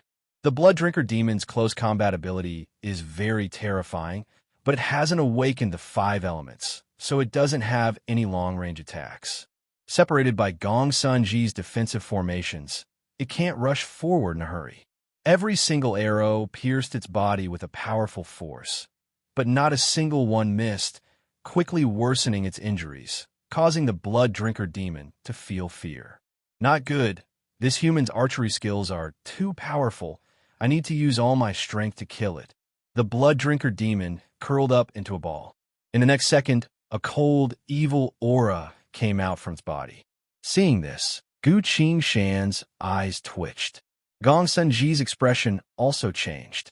Placing both hands on the formation plate, he quickly arranged a defensive formation. Gongsun Ji loudly shouted, "Be careful, it's about to use Yin Flame Explosion." Yin Flame Explosion is a 5-elemental fire spell mixed with Huang Quan Yin Qi. It's very powerful, enough to blow a hole in a formation. Ever since the blood drinker demon was born, it has been accumulating Huang Quan Yin Qi inside its body, until one day, when it needs to risk its life, it will give up its life in exchange for a chance to use an elemental spell. The Huang Quan Yin Qi will be completely detonated through the fire spell. Only when the blood drinker demon is about to die will it use this attack once. In the fight a few days ago, this attack gave Gong Sun Ji a lot of headaches. Gu Qingshan quickly took out the Python Fong poison arrow and shot it with the night rain. Great shot. Shifting flurry. 5 arrows turned into gray shadows, quickly piercing through the sky, avoiding the blood drinker demon's arms in an unpredictable way and pierced through the back of its head. Poof! The arrows pierced through at the same time, making a single sound. Dark green blood flowed out from the blood drinker demon's ears. With a dull thud, the blood drinker demon fell to the ground. The Huangquan Inqi around its body slowly dissipated. Killed high-level monster, blood drinker demon, gained 30 soul points, current soul points, 30/7. With 30 soul points in hand, Guam Qingshan thought for a bit and found that there's nothing left for her to learn. Gong Sun Ji looked at Gu Qingshan in surprise and praised. Good archery. You've already learned so many ultimate archery skills at such a young age. When your cultivation is higher, you'll be able to become a general. Gu Qingshan raised the night rain and the Python Fong poison arrow at her hand, saying, "These things are good to use, and I'll have to rely on senior's formation to protect me. The Python Fong poison arrow has a limit." But at this critical moment, Gu Qingshan couldn't care less about keeping it. Gong Sun Ji shook his head. "You deserve it. When I was your age, I was still holding a formation plate and studying beginner formations." Boom! High up in the clouds, a deafening roar of thunder reverberated in all directions. Gong Sun Ji and Gu Qingshan looked up, only to see Ning Yuechan quickly retreating in the sky, her golden armor glowing, the snow-white cloak on her back fluttering in the wind. Gu Qingshan thought for a bit, then asked, "General Gong Sun, do you have any other way to contact the outside world?" Hearing his question, Gong Sun Ji felt a bit ashamed. If I didn't hesitate just now, that communication talisman would have been sent out. Once the saints arrived, the 3 of them wouldn't have to worry about their lives anymore. But now that the faceless giant has arrived and has the ability to absorb spirit energy, they probably won't be able to send out any messages. Gong Sun Ji hesitated a bit, then sighed. "The only way is to go to Shenwu World. We've set up a warp formation there." "Shenwu World? What's that?" Gu Qingshan looked at him in shock, then realized. He broke out in a cold sweat. At this moment, I feel like I'm being led by Gong Sun Ji into the depths of history, to witness an earth-shattering secret. Gong Sun Ji said, "You might not know this, but it's a destroyed world," Gu Qingshan exclaimed. "Besides this world, is there another one?" In the past life, even when the apocalypse came, there were no other worlds. When a game first appeared in reality, it was called World Apocalypse Online. At first, this name attracted a lot of attention and controversy. People only knew that the game was connected to the cultivation world, as well as reality. Just 2 worlds can be called the infinite worlds? Later on, after people got used to traveling between the 2 worlds, they still couldn't find the answer to this question. Not to mention the fact that the situation was getting worse and worse, with tens of thousands of people dying at the hands of the demons every day. Slowly, no one bothered to study this question anymore. Gong Sun Ji answered, "That's right, behind the Demon King's royal court, there's a space vortex that leads to that destroyed world." Gu Qingshan asked, "Did you go in there?" Gong Sun Ji answered, "Yes, in that world, we found a few dozen corpses of peerless combatants. We've determined that they were deities at the peak of martial arts." The peak of martial arts. That's the martial god. Martial gods are legendary existences. Even in this cultivation world, they're extremely rare and powerful. Among the 3 saints, one of them is the martial god. Even Gu Qingshan, who's seen and experienced the horrors of the apocalypse, couldn't help but feel a bit lost at this moment. He muttered, "A few dozen martial god corpses. Even with such power, the world was still destroyed." Gong Sun Ji sighed. "That's right. I don't know why, but the Demon King is already locked onto us. He won't allow us to run into anyone else and reveal this secret." You're tuning in to the Warrior Lore YouTube channel. Don't forget to subscribe and join us on this journey to catch the most captivating stories.